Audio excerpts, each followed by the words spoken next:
എന്റെ top secret ആണ് ആ ചോദ്യം. ഇപ്പൊ വെളിപ്പെടുത്തിയേ പറ്റുള്ളൂ. ഈ മനുഷ്യൻ ഇത് എന്ത് ചെയ്യാൻ പോകുന്നു എല്ലാ ടേക്കിലും ഇങ്ങനെ അത് പറഞ്ഞറിയിക്കാൻ പറ്റാത്തൊരു അനുഭവമാണ്. എവിടെയോ ഇച്ചിരി കള്ളത്തരം ഉണ്ടെന്ന് തോന്നി, കള്ളം നല്ലപോലെ പറയാൻ പറ്റുമെന്ന് തോന്നി. അപ്പോ story telling is always about just manipulating a story, right? നമ്മുടെ മുമ്പിൽ ഓപ്പർച്യൂണിറ്റി വന്നു കഴിഞ്ഞാൽ ആ ഓപ്പർച്യൂണിറ്റി നമ്മുടെ ചുറ്റിനും കാര്യങ്ങൾ ഉണ്ടാവും. അത് പിക്ക് ചെയ്യുക, അത് യൂസ് ചെയ്യുക എന്ന് പറയുന്ന ഒരു കർമ്മം ഞാൻ വളരെ മുമ്പേ പഠിച്ചു. ഇപ്പൊ അങ്ങനത്തെ സമയത്ത് ഒരു മീറ്റിംഗിൽ നമ്മൾ ഇരുന്ന് പറയാണ്, അമിതാഭ് ബച്ചൻ ഒന്നും അല്ല, നിങ്ങളുടെ face of your brand is going to be a dog like this. ഇങ്ങനത്തെ ഒരു പട്ടി, ആ പട്ടിനെ കണ്ടിട്ട് പോലും ഇവരാരും 25 ബ്രാൻഡ്, ഒരേ ബ്രാൻഡ് അംബാസിഡർ ഒരേപോലെ തന്നെ ചെയ്യുമ്പോൾ നമ്മൾ എന്ത് യൂസാ? കുറെ കാശും അവർക്ക് കൊടുത്ത്. അപ്പം സെലിബ്രിറ്റി അഡ്വർടൈസിങ്ങിനോട് എനിക്കെതിരല്ല, പക്ഷെ സെലിബ്രിറ്റി അഡ്വർടൈസിങ് ചെയ്യുന്ന സമയത്ത് എന്നെ സംബന്ധിച്ച് അവര് മാക്സിമം യൂസ് ചെയ്യുക. സ്റ്റേജിൽ പെർഫോം ചെയ്യുന്ന ദൂരെയുള്ള ആൾക്കാർക്കാണ് ബോഡി ലാംഗ്വേജ് ലൗഡ് ആവും. ഐഫോണിൽ നാളെ വരുമ്പോൾ ലെൻസ് വളരെ ക്ലോസ് ആവും, അപ്പൊ പുള്ളി വളരെ ഡീറ്റെയിൽഡ് ആയിട്ട് കണ്ണ് മൂവ് ചെയ്യും. ഇത് ഫെയർനെസ് ക്രീം എന്ന് പറയുന്ന ഒരു product, and it is iconic business in the country. അത് ചെയ്യുമ്പോൾ ഞാൻ ഇങ്ങനെ ആലോചിക്കും, എന്താണ് ഞാൻ ചെയ്യുന്നത്? ആ പെൺകുട്ടിയുടെ മുഖത്ത് ആവശ്യമില്ലാതെ മേക്കപ്പ് ഇട്ട് കറുപ്പിക്കാൻ വേണ്ടും. പക്ഷെ ആസ് എ ഫിൽം മേക്കർ എനിക്കും എന്റേതായിട്ടുള്ള കുറച്ച് കീടയുണ്ട്. അത് ചിലപ്പോൾ ക്ലയൻസും ആരും അറിയ പോലും ഇല്ല. അത് ഞാൻ എനിക്ക് വേണ്ടി ചെയ്യുന്ന, എന്നെ സാറ്റിസ്ഫൈ ചെയ്യുന്ന, എന്റെ ക്രിയേറ്റീവ് മൈൻഡിനെ സാറ്റിസ്ഫൈ ചെയ്യുന്ന ചില ഷോട്ടുകൾ എൻ്റെ അത് ഞാൻ പലപ്പോഴും എന്റെ ടീം മെമ്പേഴ്സിന്, ഇത് 1000-ൽ ഒരാൾക്ക് വേണ്ടിയിട്ടായത്. അത് സാധിക്കില്ല. ബില്ല് വരും, ബില്ല്, വലിയ fat bill will come to your office.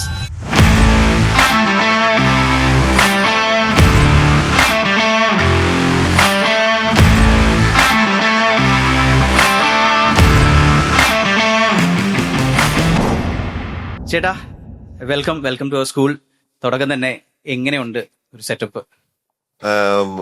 എന്താ പറയാ, ആദ്യം തന്നെ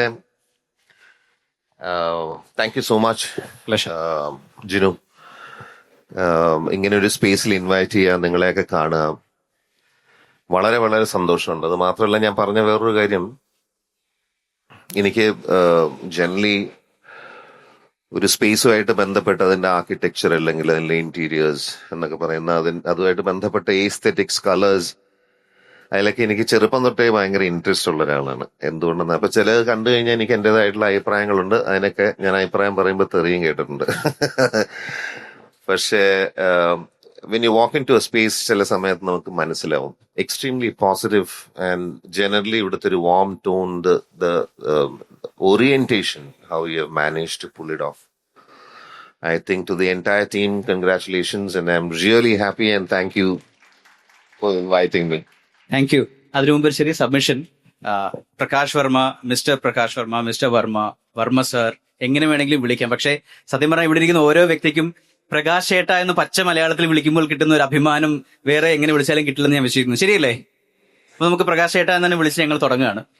അത് ശരിയല്ലേ എന്ന് ചോദിക്കുമ്പോൾ ആരും ഒന്നും മിണ്ടാത്തെ? അവർക്ക് വേണ്ടി ഞാൻ സംസാരിക്കുന്നുള്ള വിശ്വാസം.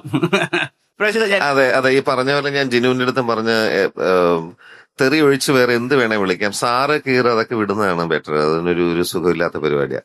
Right.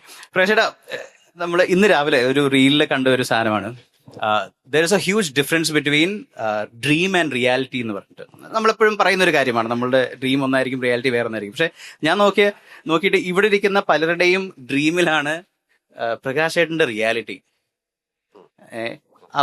What about you? How do you define it? അത്ര വലിയൊരു ഡിഫറൻസ് ഉണ്ടോ? Are you actually living in your own reality which was your dream? Life according to me അതൊരു ജേർണിയാണ്. വളരെ ഇമ്പോർട്ടന്റ് ആണ് നമുക്ക് ഒരു ഗോൾ ഉണ്ടാവുക, നമുക്കൊരു ലക്ഷ്യം ഉണ്ടാകുക. പക്ഷെ അത് തലയിലെടുത്തൊരു പ്രഷറായിട്ട് പോകുന്നതിനെക്കാട്ടിലും അതിനുവേണ്ടി വർക്ക് ചെയ്യുക, പോകുന്ന രീതിയിൽ അത് ഡ്രിഫ്റ്റ് ചെയ്ത് പോകുന്ന ഓരോ സമയത്തും നമുക്ക് ചെയ്യാൻ പറ്റുന്ന കാര്യങ്ങൾ ചെയ്ത് മുമ്പോട്ട് പോവുക.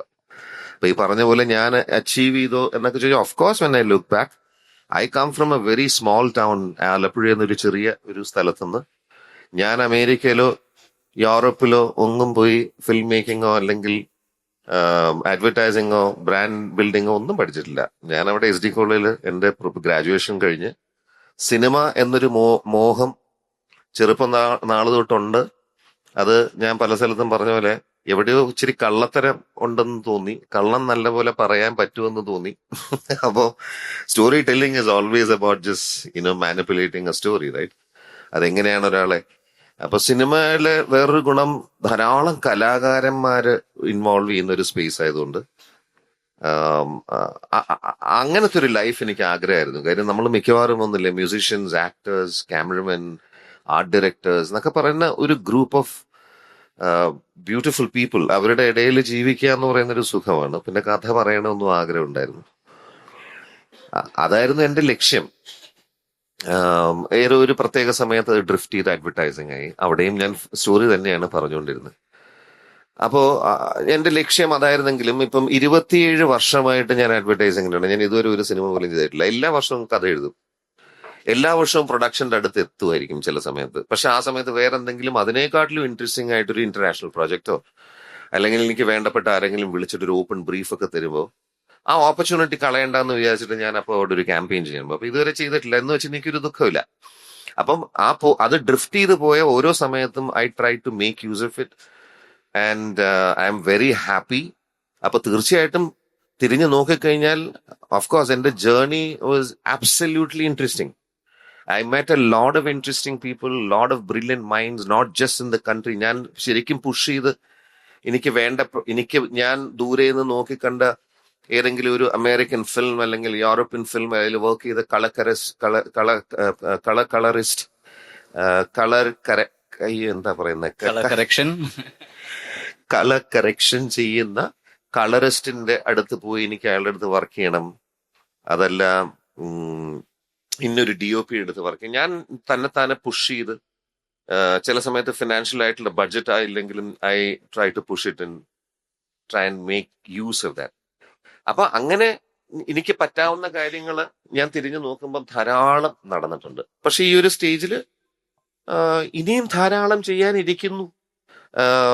അതൊക്കെ വരട്ടെ, ഈശ്വരൻ തരട്ടെ, അതുവഴി നമുക്ക് ട്രാവൽ ചെയ്ത് പോകാം. അത് തുടരും അല്ലേടോ? യെസ് ചേട്ടാ, ഒരു സാധാരണ ആലപ്പുഴക്കാരൻ മലയാളി എന്ന് പറഞ്ഞില്ലേ, എന്റെ ചില ഭാഗ്യങ്ങളുടെ ഭാഗമായി കുറച്ച് വലിയ കമ്പനികൾ വർക്ക് ചെയ്യാൻ എനിക്ക് സാധിച്ചിട്ടുണ്ട്. ഒരു മലയാളം എന്ന രീതിയിൽ പലപ്പോഴും ഒരു ചോദ്യം ചോദിക്കാൻ പറഞ്ഞാൽ എഴുന്നേറ്റ് നിന്ന് ധൈര്യത്തോടെ ചോദിക്കാനുള്ള ഒരു ധൈര്യമില്ലായ്മയാണ് പലപ്പോഴും ഉണ്ടാകാറുള്ളത്. അത് പൊതുവേ നമ്മൾ സൗത്ത് ഇന്ത്യൻസിനെ പറ്റി, പ്രത്യേകിച്ച് നോർത്ത് ഇന്ത്യക്കാര് കുറ്റം പറയുന്ന കാര്യമാണ്. അവരൊന്നും സംസാരിക്കില്ല, അവർ ചോദ്യം ചോദിക്കില്ല എന്നുള്ളത്. ചേട്ടന്റെ കേസിൽ ചിലപ്പോൾ വളരെ ഒരു സമയത്ത് മലയാളം മാത്രം സംസാരിക്കുന്ന ഒരു വ്യക്തിയായിരിക്കാം. അവിടുന്ന് you became someone who wouldn't even have a Mallu accent. ചേട്ടൻ സംസാരിക്കുന്നതിൽ ഒരു മലയാളം ആക്സെന്റ് എവിടെയും വരുന്നില്ല. How was that journey? What did you do to kind of excel? Absolutely correct ആണ്. ആരും അതിനെപ്പറ്റി ഒരു എന്താ പറയുക, ഒരു നെഗറ്റീവ് ഫീലിംഗ് ഉണ്ടാവേണ്ട കാര്യമാണ്. നമ്മുടെ കൾച്ചറിന്റെ ഭാഗമാണ്. എവിടെയോ നമ്മളെ ആരൊക്കെയോ എപ്പോഴൊക്കെയോ നമ്മളെ അടിച്ചമർത്തിയിട്ടുണ്ട്. നമുക്ക് എല്ലാവർക്കും ഒരു കോൺഫിഡൻസിന്റെ ഇഷ്യൂ ഉണ്ട്, എസ്പെഷ്യലി കേരളത്തിലുള്ള ഇന്നത്തെ ജനറേഷൻ അധികം കാണാനില്ല. എന്റെയൊക്കെ സമയത്ത് വളരെ ക്ലിയർ ആയിരുന്നു, വ്യക്തമാണ്. അത് 3-4 കാര്യങ്ങൾ ഉണ്ടാവാം. അപ്പം ഈ പറഞ്ഞ ബുദ്ധിമുട്ട് ഞാൻ ഇനിഷ്യൽ സ്റ്റേജിലൊക്കെ ഒന്ന് ആലോചിച്ച് നോക്കൂ. ആലപ്പുഴയിലൊക്കെ പഠിച്ച് വളർന്നൊരു 4-5 വർഷത്തിന് ശേഷം ഞാൻ പോയി കിടക്കുന്ന അല്ലെങ്കിൽ ഞാൻ സംസാരിക്കേണ്ടി വരുന്ന ആൾക്കാരെന്ന് പറയുന്നത് വലിയ കോർപ്പറേറ്റ്സ് ആണ്. ഓക്കെ, അവരെ കാണുമ്പോൾ തന്നെ എനിക്ക് പേടിയാവുമായിരുന്നു. കാര്യം സൂട്ടും ടൈയും സോൾട്ട് ആൻഡ് പെപ്പർ ലുക്കൊക്കെ ആയിട്ട് ഭയങ്കര ഇങ്ങനെയൊക്കെ കൈയൊക്കെ വിരലൊക്കെ വെച്ച് സംസാരിക്കുന്ന ആൾ ഞാൻ എങ്ങനെ പറയും, ഞാൻ എന്ത് പറയും? പക്ഷെ അവരൊക്കെ സംസാരിക്കുന്ന വിഷയം അല്ലെങ്കിൽ ഞാൻ അവിടെ ഒരു ആശയം പറയാനായിട്ട് പോകുന്ന സമയത്ത് എനിക്ക് 2 സെക്കൻഡിനുള്ളിൽ മനസ്സിലായി ഞാൻ എന്റെ ആശയം പറഞ്ഞ ഇവരൊക്കെ വീഴും. കാര്യം എനിക്ക് അത്രമാത്രം സ്ട്രോങ് ഐഡിയാസ് ഇവരെക്കാട്ടിലും ഉണ്ട് എനിക്കൊരു തോന്നലുണ്ടായി. അത് എന്തുകൊണ്ടാന്ന് വെച്ചാൽ ഞാൻ വളർന്നു വന്ന എന്റെ റിച്ച് ബാക്ക്ഗ്രൗണ്ട് കൊണ്ട്. റിച്ച് എന്ന് പറയുന്ന ഫിനാൻഷ്യലി അല്ല ഞാൻ പറഞ്ഞത്, ഞാൻ കടന്നു പോയിട്ടുള്ള ഇമോഷണൽ അവസ്ഥകൾ, അങ്ങനെ പല പല കാര്യങ്ങളുണ്ടല്ലോ നമ്മൾ വളർന്നു വരുമ്പോൾ ഉണ്ടാവുന്ന ടോർച്ചർ, അത് ഇത്. അപ്പം അതിലൊക്കെ കൂടെ വന്ന ഒരു ബാക്ക്ഗ്രൗണ്ടിൽ എനിക്ക് കഥകൾ പറയാനുണ്ട്. പക്ഷേ ഈ പറയുന്ന ലാംഗ്വേജ് ബാരിയർ, അത് ചിലപ്പം എനിക്ക് പണ്ട് തൊട്ടേ ആഗ്രഹമുള്ള, ഞാൻ പഠിക്കുന്ന സ്കൂളിൽ ഇംഗ്ലീഷ് മാത്രമേ സംസാരിക്കാൻ പാടുള്ളൂ. പക്ഷെ ഞാൻ മലയാളം സംസാരിക്കും ഇവിടെ. I don't know, I M comfortable, so I talk. പക്ഷെ പല സമയത്തും ഞാൻ ട്രൈ ടു പുഷ് ഇറ്റ്. ചില ഫോറിനേഴ്സ് ഒക്കെ അതുവഴി നടന്നു പോകുമ്പോൾ ഞാൻ അവരുടെ അടുത്തൊക്കെ ലാംഗ്വേജ് ബ്രേക്ക് ചെയ്ത് സംസാരിക്കാൻ ശ്രമിക്കാറുണ്ട്, just to get an idea. മറ്റേത് വേണം എന്ന് പറഞ്ഞാൽ വേണ്ട എന്ന് പറയുന്ന ബുദ്ധി ആയതുകൊണ്ടാണ്. ഇതേ ചെയ്യാമെന്ന് പറഞ്ഞാൽ ഞാൻ അത് ചെയ്യും, അതുകൊണ്ടാണ്. പക്ഷെ പല സമയത്തും പുഷ് ചെയ്ത് നോക്കാറുണ്ട്. പക്ഷെ നാച്ചുറലി നമ്മൾ നാട്ടിലും നോക്കൂ, നമ്മൾ ഹിന്ദി സംസാരിക്കുകയാണ് കാഷ്വലി ഒരാളുടെ അടുത്ത്, അല്ലെങ്കിൽ ഇംഗ്ലീഷ്, നീ ആരാ എന്ന് ചോദിക്കുന്ന ഒരു പ്രവണത അന്നൊക്കെ ഉണ്ടായിരുന്നു. ഇന്നത്തെ കാലത്ത് അധികം കാണുന്നില്ല എന്നാണ് എന്റെ വിശ്വാസം, അറിയില്ല. അപ്പൊ അതിങ്ങനെ നമ്മളെ ഇങ്ങനെ ഒതുക്കി നമ്മൾ ഇൻട്രവേർട്ട് ആയിട്ട് നമ്മളെ പുഷ് ചെയ്ത് പുറം ലോകം നമ്മൾ കംഫർട്ടബിൾ അല്ലാത്തൊരു സ്ഥലത്ത് കൊണ്ട് ഇരുത്തി കഴിഞ്ഞാൽ ഉണ്ടാവുന്ന ഒരു നാച്ചുറൽ ആയിട്ടുള്ള നമുക്കുള്ള പ്രശ്നമാണ് അത്. എസ്പെഷ്യലി കേരളത്തിൽ, കേരളത്തിലാണ് കുറച്ചും കൂടെ കൂടുതൽ കണ്ടുവരുന്നത്. അതിന്റെ ഏറ്റവും എക്സ്ട്രീം അവസ്ഥയിലൊക്കെ തന്നെയായിരുന്നു ഞാൻ. പക്ഷെ ഞാൻ അവിടെ ആ സമയത്ത് നമ്മുടെ സാഹചര്യം അതാണ്. എനിക്ക് വീണ് കിട്ടിയ ഒരു ഓപ്പർച്യൂണിറ്റിയിൽ ഞാൻ എന്തൊക്കെയാണ് ഇവിടെ വർക്ക് ചെയ്യേണ്ടത്, അത് ലാംഗ്വേജ് ആണെങ്കിൽ കോൺസ്റ്റന്റ്ലി അത് എഫേർട്ട് എടുത്ത് ചെയ്യാന്നുള്ള. അങ്ങനെ ഇൻഫാക്ട് ഐ തിങ്ക് ഒരു 2 വർഷത്തിനുള്ളിൽ I could start communicating. English അറിയാത്തത് കൊണ്ടല്ല, നമ്മൾ പറയുമ്പോൾ ആ പറയുന്ന രീതി, അല്ലെങ്കിൽ നമ്മൾ ഒപ്പിച്ച് അത് മലയാളം പോലെയൊക്കെ തന്നെ ഇരിക്കും ചിലപ്പം. അപ്പൊ അത് നമുക്ക് തന്നെ തിരിച്ചറിയാനുള്ള ബുദ്ധിശക്തി നമുക്കുണ്ട്. അതാണ് മലയാളികളിൽ ഭയങ്കര ബുദ്ധിയും അതിനനുസരിച്ചുള്ള ഈഗോവും. എന്നാൽ അത് കളയാതിരിക്കാൻ വേണ്ടി മിണ്ടാണ്ടിരിക്കാൻ ശ്രമിക്കും. പക്ഷെ അത് ബ്രേക്ക് ചെയ്യാന്നുള്ളത് മാത്രമേ ഉള്ളൂ. പിന്നെ അങ്ങനത്തെ പ്രഷർ സിറ്റുവേഷനിൽ നമ്മൾ വരുമ്പോൾ നമ്മൾ എന്തായാലും ചെയ്തു പോകും. പിന്നെ ഞാൻ എത്രയോ വർഷമായി. അപ്പം എനിക്കൊരു 2 വർഷം കഴിഞ്ഞപ്പോഴത്തേക്കും ആ പ്രശ്നങ്ങളൊക്കെ, കാര്യം പ്രശ്നം പല സമയത്തും എനിക്കറിയാം, മേ ബി ഏർലി സ്റ്റേജിലൊക്കെ അത് ഗ്രാമാറ്റിക്കലി റോങ് ആയിരിക്കും. പക്ഷെ അതൊന്നും ഒരു പ്രശ്നമല്ല എന്ന് എനിക്ക് മനസ്സിലായി. കാര്യം നമ്മൾ പറയുന്ന ആശയത്തിനാണ് വലുപ്പം. പിന്നെ കുറച്ചും കൂടെ കഴിയുമ്പോഴത്തേക്കും എന്റെ travel exposure became even more. ഞാൻ പോകാത്ത സ്ഥലങ്ങളില്ല, വർക്ക് ചെയ്യാത്ത സ്ഥലങ്ങളില്ല. അപ്പോ നമ്മളിപ്പം ഇറ്റലിയിൽ പോയി കഴിഞ്ഞാൽ എന്ത് ഇംഗ്ലീഷാണ് അവർ പറയുന്നത്? സൗത്ത് അമേരിക്കയിൽ പോയി കഴിഞ്ഞാൽ സ്പാനിഷ് പറഞ്ഞിട്ട് അവരുടെ അടുത്ത് 2 ഇംഗ്ലീഷ് പറയാൻ പറഞ്ഞു കഴിഞ്ഞാൽ എന്താണ് അവർ പറയുന്നത്? ഫ്രാൻസിൽ പോയി കഴിഞ്ഞാൽ ദേഷ്യം വരും അവർക്ക്. പക്ഷെ അവരൊക്കെ കമ്മ്യൂണിക്കേറ്റ് ചെയ്യുന്നില്ലേ? അപ്പൊ അവര് കമ്മ്യൂണിക്കേറ്റ് ചെയ്യുന്ന സമയത്ത് അവര് പറയുന്നതിൽ പോയിന്റ് ഉണ്ടെന്ന് നമ്മൾ മനസ്സിലാക്കിയ ആ നിമിഷം പിന്നെ ഈ പറയുന്ന നമ്മൾ വിചാരിക്കുന്ന ഈ സ്റ്റിഗ്മ ഉണ്ടല്ലോ, യോർ ലാംഗ്വേജ് അല്ലെങ്കിൽ അതൊന്നും പിന്നെ വിഷയമല്ല. ഇവ ഡ്രൈവിംഗ് പോലെയാണ്. നമ്മൾ ആദ്യം ക്ലച്ച് എവിടെ, ബ്രേക്ക് എവിടെ എന്നൊക്കെ പറയുന്ന അതേ അവസ്ഥയാണ്. ഓടിക്കുമ്പോ അങ്ങോട്ട് നോക്കുക, അവിടെ ചവിട്ടുക. പിന്നീട് ഇപ്പൊ നിങ്ങൾ ഡ്രൈവ് ചെയ്ത് ഇവിടെ വീട്ടിൽ വരുന്ന സമയത്ത് നിങ്ങൾ ഡ്രൈവ് ചെയ്ത കാര്യം പോലും മറന്നുപോയി കാണും. അതിന്റെ ഇടയിൽ നിങ്ങൾ ഒരു 100 കാര്യം ചിന്തിച്ചാണ്. Because that becomes effortless. അപ്പൊ നിങ്ങൾ ആദ്യം പ്രശ്നം എന്താണെന്ന് വിചാരിച്ചത് പിന്നെ അത് പ്രശ്നമേ ഇല്ല, നമ്മുടെ തലയിൽ കൂടെ പോലും പോകുന്നില്ല, വളരെ പാസീവായിട്ട് പോകുന്ന ഒരു കാര്യമാണ്. മാറും. അത്രേ ഉള്ളൂ. ചേട്ടാ, നമ്മുടെ ഈ ഒരു സെഷന് the good, the bad and the ugly എന്നാണ് പേരിട്ടിരിക്കുന്നത്. നന്നായി. അത് വേറൊന്നുമല്ല, നമുക്ക് മനസ്സിലാക്കും. The good is of course it's about Prakash Varma, your life. The bad is your career.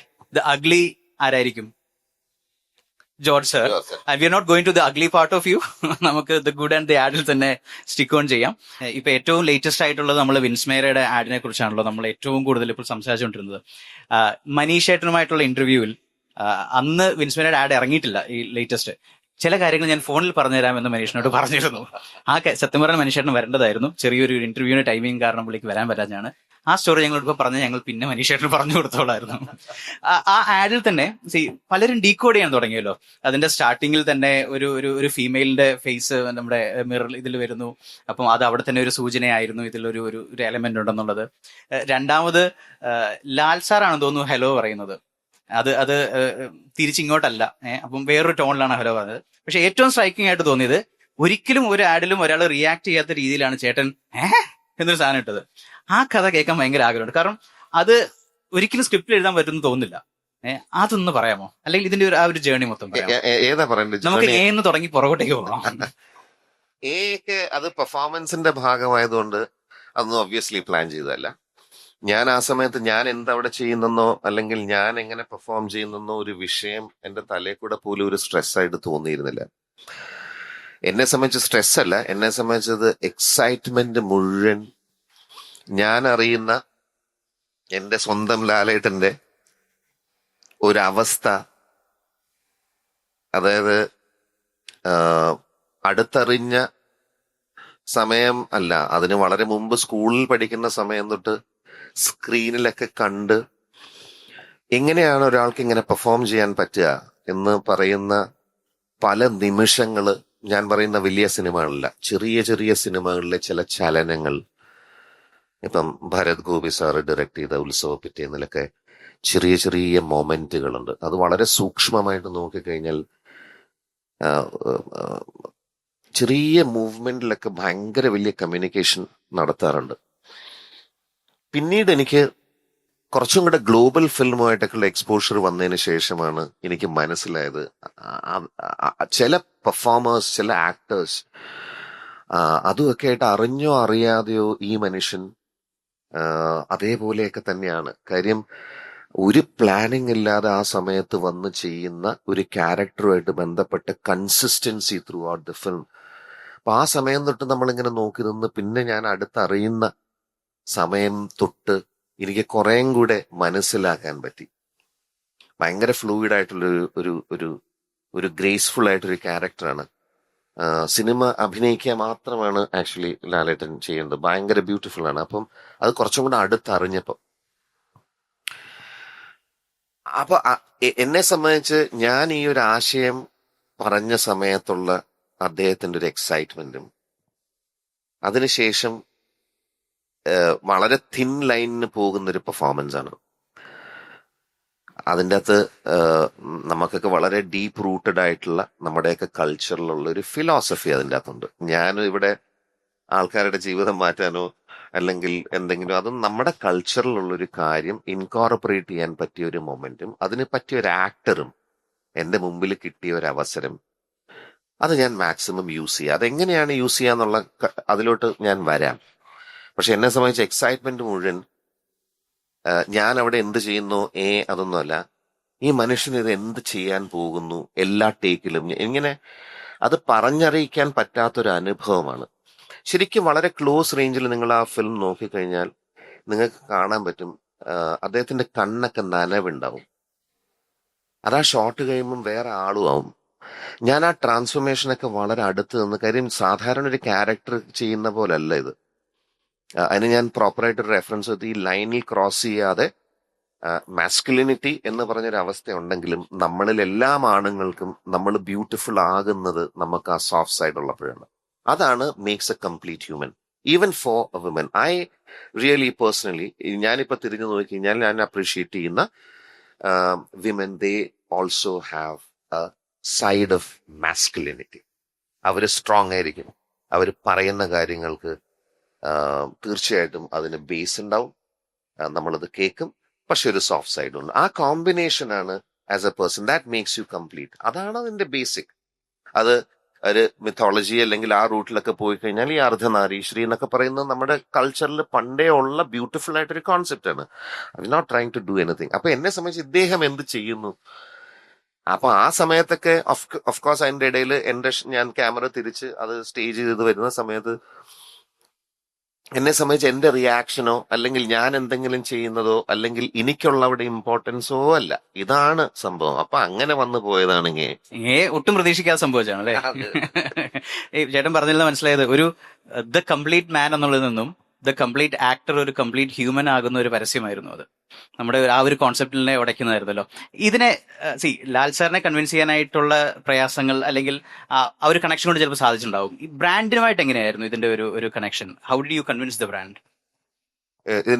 അതാണ് ഞാൻ പറഞ്ഞത്, ഇങ്ങനത്തെ സിറ്റുവേഷനിൽ ആസ് എ ഫിലിം മേക്കർ നമ്മുടെ മുമ്പിൽ ഓപ്പർച്യൂണിറ്റി വന്നു കഴിഞ്ഞാൽ ആ ഓപ്പർച്യൂണിറ്റി നമ്മുടെ ചുറ്റിനും കാര്യങ്ങൾ ഉണ്ടാവും. അത് പിക്ക് ചെയ്യുക, അത് യൂസ് ചെയ്യുക എന്ന് പറയുന്ന ഒരു കർമ്മം ഞാൻ വളരെ മുമ്പേ പഠിച്ചു. ഓപ്പർച്യൂണിറ്റി വന്നാൽ അത് മാക്സിമം യൂസ് ചെയ്യാൻ ശ്രമിക്കുക. ഇത് എൻ്റെ അടുത്ത് വരുന്നത് കുറച്ച് നാളുകളായിട്ട് ഞാൻ ലാലേട്ടനുമായിട്ട് ക്യാമ്പയിൻ ഒന്നും ചെയ്തിട്ടില്ല. അപ്പൊ ഈ ഇടയ്ക്ക് നമ്മൾ ഷൂട്ടിന്റെ സമയത്തൊക്കെ ഇടയ്ക്ക് പറഞ്ഞതാണ്, എപ്പോഴെങ്കിലും നമുക്കൊരെണ്ണം ഞാൻ പറഞ്ഞു അതിനുള്ള അവസ്ഥ വരുമ്പോൾ ചെയ്യാം. അപ്പൊ എനിക്ക് ഞാൻ ഉണ്ടായിരുന്നില്ല. ഇതുമായിട്ട് എനിക്ക് അറിഞ്ഞത് ലാലേട്ടൻ അവര് പോയി കണ്ട് സംസാരിക്കുന്ന സമയത്ത് അദ്ദേഹം തന്നെയാണ് പറഞ്ഞത്. കാര്യം കേട്ട കാര്യങ്ങളൊക്കെ ഏകദേശം ഒരേപോലത്തെ എന്തൊക്കെയോ ആയതുകൊണ്ട് ഒന്ന് പ്രകാശിന്റെ അടുത്തൊന്ന് സംസാരിച്ച് നോക്കൂ, അദ്ദേഹം ഓക്കെ ആണെങ്കിൽ ഒരു കോൺസെപ്റ്റ് ആയിട്ട് വന്നാൽ നമുക്ക് ചെയ്യാം എന്ന് പറഞ്ഞ് അങ്ങനെ വന്നതാണ്. അപ്പൊ ഇതിന്റെ പുറകിൽ വേറെ ഏജൻസി ഒന്നുമില്ല.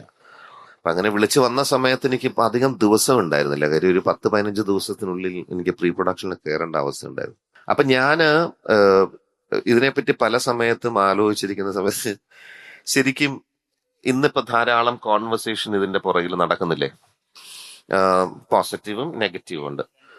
പക്ഷെ എന്നെ അത്ഭുതപ്പെടുത്തിയ ഒരു കാര്യം ഇതിനു മുമ്പും നടന്നിട്ടുണ്ട്. അപ്പൊ അങ്ങനെയാണെന്നുണ്ടെങ്കിൽ ഇതിന്റെ ആശയത്തിന്റെ ഏർലി സ്റ്റേജിൽ എന്ന് പറയുന്ന ഇതിനു മുമ്പേ ഇങ്ങനെ ഒരു പ്രൊജക്ട് വരുന്നതിന് മുമ്പ് എന്റെ തലയിൽ കൂടെ പലപ്പോഴും പോയൊരു പ്രശ്നമുണ്ട്. നമ്മൾ മോഹൻലാൽ എന്ന് പറയുന്ന ഒരു ബ്രാൻഡ് അംബാസഡർ അല്ലെങ്കിൽ ഏതൊരു മെയിൽ അംബാസഡർ സെലിബ്രിറ്റി ഇതിനു മുമ്പ് നമ്മൾ കണ്ടിട്ടുണ്ടല്ലോ. ഇപ്പൊ ഇതിനു മുമ്പുള്ള ഒരു ജ്വല്ലറിയിൽ ലാലേട്ടൻ ഉണ്ടായിരുന്നു, ഇപ്പൊ ഇതിലും. അപ്പം അങ്ങനെയാണെന്നുണ്ടെങ്കിൽ ഒരു ജ്വല്ലറി എന്ന് പറയുന്ന കേരളത്തിലെ കോൺസെപ്റ്റ് അനുസരിച്ച് പെണ്ണുങ്ങൾ മാത്രം വാങ്ങിക്കുന്നതല്ലേ? എന്തിനാണ് അവിടെ ഒരു മെയിൽ സെലിബ്രിറ്റി? ആർക്കും പ്രശ്നമില്ലേ? മെയിൽ ആണ് എൻഡോസ് ചെയ്യുന്നത് മെയിൻ, അപ്പൊ പ്രശ്നമില്ല. പെണ്ണുങ്ങൾ വാങ്ങിക്കുന്ന സാധനത്തിന് എന്താണ് മെയിൽ? ശോഭനെ വെക്കാം, ഐശ്വര്യ റായ് അല്ലേ? എന്തിനാണ് മെയിൽ സെലിബ്രിറ്റി അവിടെ? അപ്പൊ ഞാൻ അന്നൊക്കെ ആലോചന, പക്ഷെ അപ്പോഴും ഞാൻ ആലോചിച്ചു ഇതിൽ എന്തൊക്കെയോ ഒരു ആംഗിൾ ഉണ്ട്. ഐ മീൻ ഒരു ഫിലിം, ഒരു കഥ, ഒരു സ്റ്റോറി പറയാൻ ഇതിന് ആംഗിൾ ഉണ്ട്. പിന്നെ ഞാൻ ഈ നേരത്തെ പറഞ്ഞൊരു കോൺസെപ്റ്റ് അത് ലാലേട്ടനിലുണ്ടെന്ന് ഞാൻ വളരെ വളരെ ഡീപ്പായിട്ട് അടുത്ത് ഞങ്ങൾ വർക്ക് ചെയ്യുന്ന സമയത്ത് ഭയങ്കര ഫ്ലൂയിഡ് ആണ് അത്. മൂവ്മെന്റ്സിലും കൈയുടെ മൂവ്മെന്റും ഒരു ബോട്ടിൽ വെള്ളം എടുക്കുന്ന സമയത്തൊക്കെ ഷോട്ടിന്റെ ഇടയിലൊക്കെ ചെയ്യുമ്പോൾ ഉണ്ടാവുന്ന നമ്മൾ പറയും ചില ഒരു പൂച്ചയൊക്കെ നേരെ ഒരു ടേബിളിൽ ചാടി വീഴുന്നതിന്റെ ഒരു ഭയങ്കര സോഫ്റ്റ് ലാൻഡിങ് ഉണ്ട്. ഭയങ്കര ബ്യൂട്ടിഫുൾ അത്. നമുക്ക് അങ്ങനത്തെ മൊമെന്റ് ഒക്കെ കൂടെ ഇങ്ങനെ വർക്ക് ചെയ്യുമ്പോൾ കാണാൻ പറ്റും. അത് മോഹൻലാൽ എന്ന് പറഞ്ഞ ഒരു വ്യക്തി എന്റെ മുമ്പിൽ സെലിബ്രിറ്റി എൻഡോഴ്സ്മെന്റ് ആയിട്ട് എന്റെ മുമ്പിൽ വന്ന പ്രൊജക്ട് ആയതുകൊണ്ട് മാത്രമാണ് ഈ ഡിറക്ഷനിലെങ്കിലും നമ്മൾ ചിന്തിക്കാം. ഞാൻ വേറെ ആരെങ്കിലും ചിന്തിക്കുക പോലില്ല. കാര്യം വളരെ ഗ്രേസ്ഫുൾ ആയിട്ട് ചെയ്യേണ്ട വളരെ തിൻ ലൈനിലുള്ള പെർഫോമൻസ് ആണത്. അത് തീർച്ചയായിട്ടും it will become A talk എന്ന് വളരെ വൃത്തിയായിട്ട് എനിക്കറിയാം. ഞാൻ ലാലേട്ടൻ്റെ അടുത്ത് പറയുകയും ചെയ്തു. ഇത് സംസാരം ഉണ്ടാവും, പക്ഷെ ഭയങ്കര എക്സൈറ്റഡ്. ഞാനിത് ഫോണിൽ വിളിച്ചാണ് ജസ്റ്റ് ഇതിനെ പറ്റി ഒരു ബേസിക് ഒരു ഐഡിയ വന്നപ്പോൾ ഫോണിൽ വിളിച്ച് പറഞ്ഞപ്പം ജിമ്മിൽ എവിടെയായിരുന്നു, എല്ലാം കൂടി എടുത്ത് എക്സൈറ്റഡ് ആയി എത്രയും പെട്ടെന്ന് ചെയ്യണം എന്നുള്ളൊരവസ്ഥയായി. അപ്പോൾ അത് ഒരു ഡയറക്ടറിനെ സംബന്ധിച്ച് പിന്നെ എനിക്കിത് എങ്ങനെ ഈ മനുഷ്യൻ ചെയ്യും എന്നുള്ള എക്സൈറ്റ്മെന്റ് ആയിരുന്നു അതിൽ. അപ്പം അങ്ങനെയൊക്കെയാണ് അതിന്റെ. ഇതിനകത്ത് സ്നേഹയുടെ ഒരു വോയിസ് ഞങ്ങൾ കേട്ടിരുന്നു. സ്നേഹ ഇസ് പ്രകാശ് ഏട്ടന്റെ wife and also the producer at Nirvana. സ്നേഹയെ കൊണ്ട് അഭിനയിപ്പിക്കുന്നത് കണ്ടിട്ടില്ല, പക്ഷെ ഇവിടെ ഒരു ഇടയ്ക്ക് ഒരു വോയിസ് ഓവർ പുള്ളിക്കാരി ഉണ്ടെന്ന് തോന്നുന്നു അല്ലേ? അത് പോലീസിനെ വിളിക്കുന്നതോ? അതെ, അത് എനിക്ക് ഈ ബേസിക്കലി മിക്കവാറും ഒക്കെ മോസ്റ്റ്ലി കുറെ സമയം പോസ്റ്റ് പ്രൊഡക്ഷനൊക്കെ ആയിട്ട് ഞാൻ ബോംബെയിലാണ്. ഞാൻ സെറ്റിൽ ചെയ്തിരിക്കുന്ന ബാംഗ്ലൂരാണ്. അപ്പം ഇന്നത്തെ സമയത്തൊക്കെ ഇത്രയും വർഷങ്ങൾക്ക് ശേഷം അത്രയും സമയമൊക്കെ ബോംബെയിൽ ഇങ്ങനെ എനിക്ക് ഒരു മടുപ്പാണ്. അപ്പൊ എന്റെ തന്നെ വളരെ അടുത്ത എന്റെ സൗണ്ട് എഞ്ചിനീയർ അവരൊക്കെ ബാംഗ്ലൂരോട്ട് ഷിഫ്റ്റ് ചെയ്തിട്ട് അവർക്ക് ഒരു സ്റ്റുഡിയോ ഉണ്ട്. അപ്പൊ ഞാൻ അതിന്റെ ഓഡിയോ ഒക്കെ ഞാൻ ബാംഗ്ലൂർ, അപ്പൊ എനിക്ക് വീട്ടിൽ നിന്ന് ജസ്റ്റ് പോയി ചെയ്യാം. അപ്പൊ ബോംബെയിൽ ഇങ്ങനെ നിൽക്കേണ്ട കാര്യമില്ല. അപ്പൊ ചെയ്ത സമയത്ത് സ്നേഹമായിട്ട് പോയി. അപ്പൊ അതിന്റെ അകത്ത് കുറെ വോയിസസ് ഉണ്ടല്ലോ, അപ്പൊ സ്നേഹ എടുത്ത് ചെയ്യാൻ പറഞ്ഞു. അങ്ങനെ സ്പീക്കിംഗ് ഓഫ് സ്നേഹ ഒരു റൗണ്ട് ടേബിൾ പറഞ്ഞാണ് ഇപ്പൊ ഒക്കെ ഒരു ബ്രാൻഡുമായിട്ട് അല്ലെങ്കിൽ ക്ലയന്റുമായിട്ട് ഒരു ട്രസ്റ്റ് ബിൽഡ് ചെയ്യാന്ന് പറയുന്നത് ഭയങ്കര ബുദ്ധിമുട്ടുള്ള ഒരു പ്രോസസ് ആണെന്നുള്ളത്. ഒരു ഒരു ഒരു അക്കാഡമിക് ലെവലിൽ അതിനെ എങ്ങനെയാണ് നമ്മളത് ടാക്കിൾ ചെയ്യേണ്ടത്? ഒരു ബ്രാൻഡിന് ഇപ്പം നിർവാണ പോലെ ഒരു കമ്പനിയായിട്ട് എങ്ങനെയാണ് ഒരു ട്രസ്റ്റ് ബിൽഡ് ചെയ്യുന്നത്? അതിന്റെ ഒരു സിംപ്ലസ്റ്റ് ഫോം എങ്ങനെയാണ്? ഇന്നത്തെ സ്റ്റേജിൽ 10-27 വർഷമായില്ലേ അത് നമ്മൾ എസ്റ്റാബ്ലിഷ് ചെയ്ത് കഴിഞ്ഞാൽ നമ്മൾ ചെയ്യുന്ന വർക്ക് അത് കൺസിസ്റ്റന്റ് ആണല്ലോ. ആയതുകൊണ്ടായിരിക്കുമല്ലോ ഇവരൊക്കെ വരുന്നത്. ആ കൺസിസ്റ്റൻസിയിൽ തന്നെ ഈ പറയുന്ന പല റിസ്ക്കും എടുത്തു കാണുമല്ലോ. അത് പ്രൊജക്ടുകൾ നോക്കി അറിയാം. നമ്മൾ ബ്രാൻഡുകൾ മാറ്റിയിട്ടുണ്ട്. ബ്രാൻഡ് ഇമേജസ്, സക്സസ്ഫുൾ ആയിരിക്കുന്ന ബ്രാൻഡ് ഇമേജസ് തന്നെ പെട്ടെന്ന് നമ്മൾ മാറ്റി അതിന്റെ വേറൊരു ലെവലിൽ റിസ്ക് ആണ്. പുതിയ ബ്രാൻഡുകൾ നമ്മൾ കൺവെൻഷനൽ അല്ലാത്ത രീതികളിൽ ചെയ്തിട്ടുണ്ട്. For an example, even Dubai tourism campaign എന്ന് പറഞ്ഞാൽ കുറേ സ്ഥലങ്ങൾ കാണിക്കുക, അവിടുത്തെ കൾച്ചർ കാണിക്കുക. ഇതേപോലത്തെ തന്നെ സാർക്കയുടെ അവസ്ഥ വന്നപ്പം ഞാൻ എക്സ്പ്ലോർ ചെയ്യായിരുന്നു. ഇതൊന്നും എവിടെ പോയി എത്തുമെന്ന് പോലും നമുക്കറിയില്ല ഷൂട്ട് ചെയ്യുന്ന സമയത്ത്. ചിലപ്പോൾ I may not even have a footage. അപ്പൊ ഇതൊക്കെ കാണുന്നതുകൊണ്ട് ഇന്നത്തെ കാലത്ത് ഓക്കെയാണ്. അതിനു വേണ്ടിയിട്ടുള്ള അവസ്ഥ അല്ലാതെ എനിക്ക് തോന്നുന്നില്ല അങ്ങനെ അപ്രോച്ച് ചെയ്ത സാധാരണ ക്ലീശയായിട്ടൊരു ക്യാമ്പയിൻ ചെയ്യാൻ വന്നാൽ തന്നെ ഞാനും കാര്യം ഭയങ്കര ബോറായിരിക്കും എന്നെ സംബന്ധിച്ചത് ഇൻവോൾവ് ചെയ്ത്. ധാരാളം ആൾക്കാരുണ്ട് എനിവേസ്. അപ്പൊ ഇന്ന് പ്രശ്നമല്ല. പക്ഷെ ആദ്യ സമയങ്ങളിലൊക്കെ നമ്മൾ പറയുമ്പോൾ മനസ്സിലാവുന്നില്ല എന്ന് മനസ്സിലാക്കിയിട്ടുണ്ട്. പക്ഷെ എന്നാൽ തന്നെ ഡെസ്റ്റിനി എന്ന് പറഞ്ഞൊരു കാര്യമുണ്ട്. നമുക്ക് എവിടെയെങ്കിലും അതിന്റെ ഇടയിലൊക്കെ ഒരാൾ വന്ന് വീഴും, നമ്മളെ ട്രസ്റ്റ് ചെയ്യും, അതങ്ങനെ നടക്കും. അതുകൊണ്ടൊക്കെയാണ് ഫോർ എൻ എക്സാമ്പിൾ ഏർലി സ്റ്റേജിൽ ഇപ്പൊ ഡോഗ് ആൻഡ് ബോയ് അച്ഛന്റെ ഒക്കെ സംഭവിക്കുന്ന സമയത്ത് ആ സമയത്ത് ഭാരതി, ഇന്നത്തെ Airtel was one of the biggest brand in the country. ആ സമയത്ത് നെറ്റ്വർക്ക് പ്രൊവൈഡർ ഇപ്പൊ എല്ലാ സമയത്തും മാർക്കറ്റിൽ എപ്പോഴും വാർ ഉണ്ടാവും, ഇൻട്രസ്റ്റിംഗ് വാർ. അതായത് മെർസിഡീസ് വേഴ്സസ് BMW. ഇപ്പൊ മെർസിഡീസ് ഒരു ക്യാമ്പയിൻ ഗ്ലോബലി മെർസിഡീസ് ഒരു ക്യാമ്പയിൻ ചെയ്താൽ അതുമായിട്ട് ബന്ധപ്പെട്ട് അവരെ തകർക്കാൻ immediately in 6 months time BMW will do one thing consistent ആയിട്ട്. അത് കഴിഞ്ഞത് കോള വാർ സ്റ്റാർട്ടഡ് ഗ്ലോബലി, കോക്ക-കോള വേഴ്സസ് പെപ്സി. അതേപോലൊരു വലിയ വാർ ആയിരുന്നു all the service providers, especially here. അന്ന് ആ സമയത്ത് ഭാരതി, പിന്നെ ഒന്ന് രണ്ട് ചെറിയ സംഭവം, അപ്പൊ വളരെ ചെറിയൊരു ബ്രാൻഡ് ആയിരിക്കുന്ന സമയത്ത് ഭാരതി മിസ്റ്റർ ബച്ചൻ തൊട്ട് സച്ചിൻ തൊട്ട് എത്രയോ വലിയ ആൾക്കാരെ വെച്ച് വലിയ ക്യാമ്പയിൻ ചെയ്തുകൊണ്ടിരിക്കുന്ന സമയത്താണ് ഒരു കുഞ്ഞു ബ്രാൻഡ് വരുന്നത്. അപ്പൊ അങ്ങനത്തെ സമയത്ത് ഒരു മീറ്റിംഗിൽ നമ്മൾ ഇരുന്ന് പറയാണ്, അമിതാഭ് ബച്ചൻ ഒന്നും അല്ല, നിങ്ങളുടെ face of your brand is going to be a dog like this. ഇങ്ങനത്തെ ഒരു പട്ടി, ആ പട്ടിനെ കണ്ടിട്ട് പോലും ഇവരാരും. അത് ഒരാൾ ആ സമയത്ത് സമ്മതിക്കുക, അതായത് അവരുടെ face of that brand is not going to be a big celebrity, it's a dog and our country, Europe ഒന്നും അല്ല. അപ്പൊ ഞാൻ പറഞ്ഞില്ലേ, ആരെങ്കിലും വന്ന് പെടും. അപ്പോ അവിടെ നമ്മൾ എക്സ്പ്ലോർ ചെയ്യും. ആ പെട്ടവരുടെ ഭാഗ്യം. സെലിബ്രിറ്റീസ് ഒരുപാട് പേരാണല്ലോ ഇത് വന്നു പോകുന്നത്. ഈവൻ വെള്ളം വിൽക്കാൻ പോലും സെലിബ്രിറ്റീസ് ഉണ്ട് ഇതിനകത്ത്. I'm talking about Bisleri and Deepika Padukone. How much do you think celebrities should be involve in an ad? ചോദിക്കാൻ കാരണം, ഇപ്പൊ ദുബായ് ടൂറിസം നമ്മൾ പറയുന്നു, അതിനകത്ത് ഷാറൂഖ് ഖാൻ അല്ലാതെ വേറെ ആളുണ്ടെങ്കിൽ അത് വർക്ക് ആകാൻ സാധ്യതയില്ല. അതേസമയം സൂസുവിൽ ഷാറൂഖ് ഖാൻ വന്നാൽ അതും വർക്ക് ആവില്ല, സൂസു ഇപ്പുറത്ത് വന്നാൽ അതും വർക്ക് ആവില്ല. How do you balance it out and do you think we really need celebrities in? തീർച്ചയായിട്ടും അങ്ങനെയൊന്നുമില്ല. സെലിബ്രിറ്റി ഇൻവോൾവ്മെന്റ് ഉണ്ടാകുന്നത് കൊണ്ട് അതിലുണ്ടാവുന്ന ഒരു റീച്ച് തീർച്ചയായിട്ടും ഉള്ളതാണ്. സോ അതിന് അറ്റൻഷൻ ഉണ്ടാവും, അത് നമുക്ക് ശരിക്കും യൂസ് ചെയ്യാൻ പറ്റും. പക്ഷെ അതല്ല സംഭവിക്കുന്നത് പല സമയത്ത്. ഒബ്വിയസ്ലി നമ്മൾ ഒരു 25 ബ്രാൻഡ്, ഒരേ ബ്രാൻഡ് അംബാസിഡർ ഒരേപോലെ തന്നെ ചെയ്യുമ്പം നമ്മൾ എന്ത് യൂസാ? കുറെ കാശും അവർക്ക് കൊടുത്ത്. അപ്പം സെലിബ്രിറ്റി അഡ്വർടൈസിങ്ങിനോട് എനിക്കെതിരല്ല. പക്ഷെ സെലിബ്രിറ്റി അഡ്വർടൈസിങ് ചെയ്യുന്ന സമയത്ത് എന്നെ സംബന്ധിച്ച് അവരെ മാക്സിമം യൂസ് ചെയ്യുക.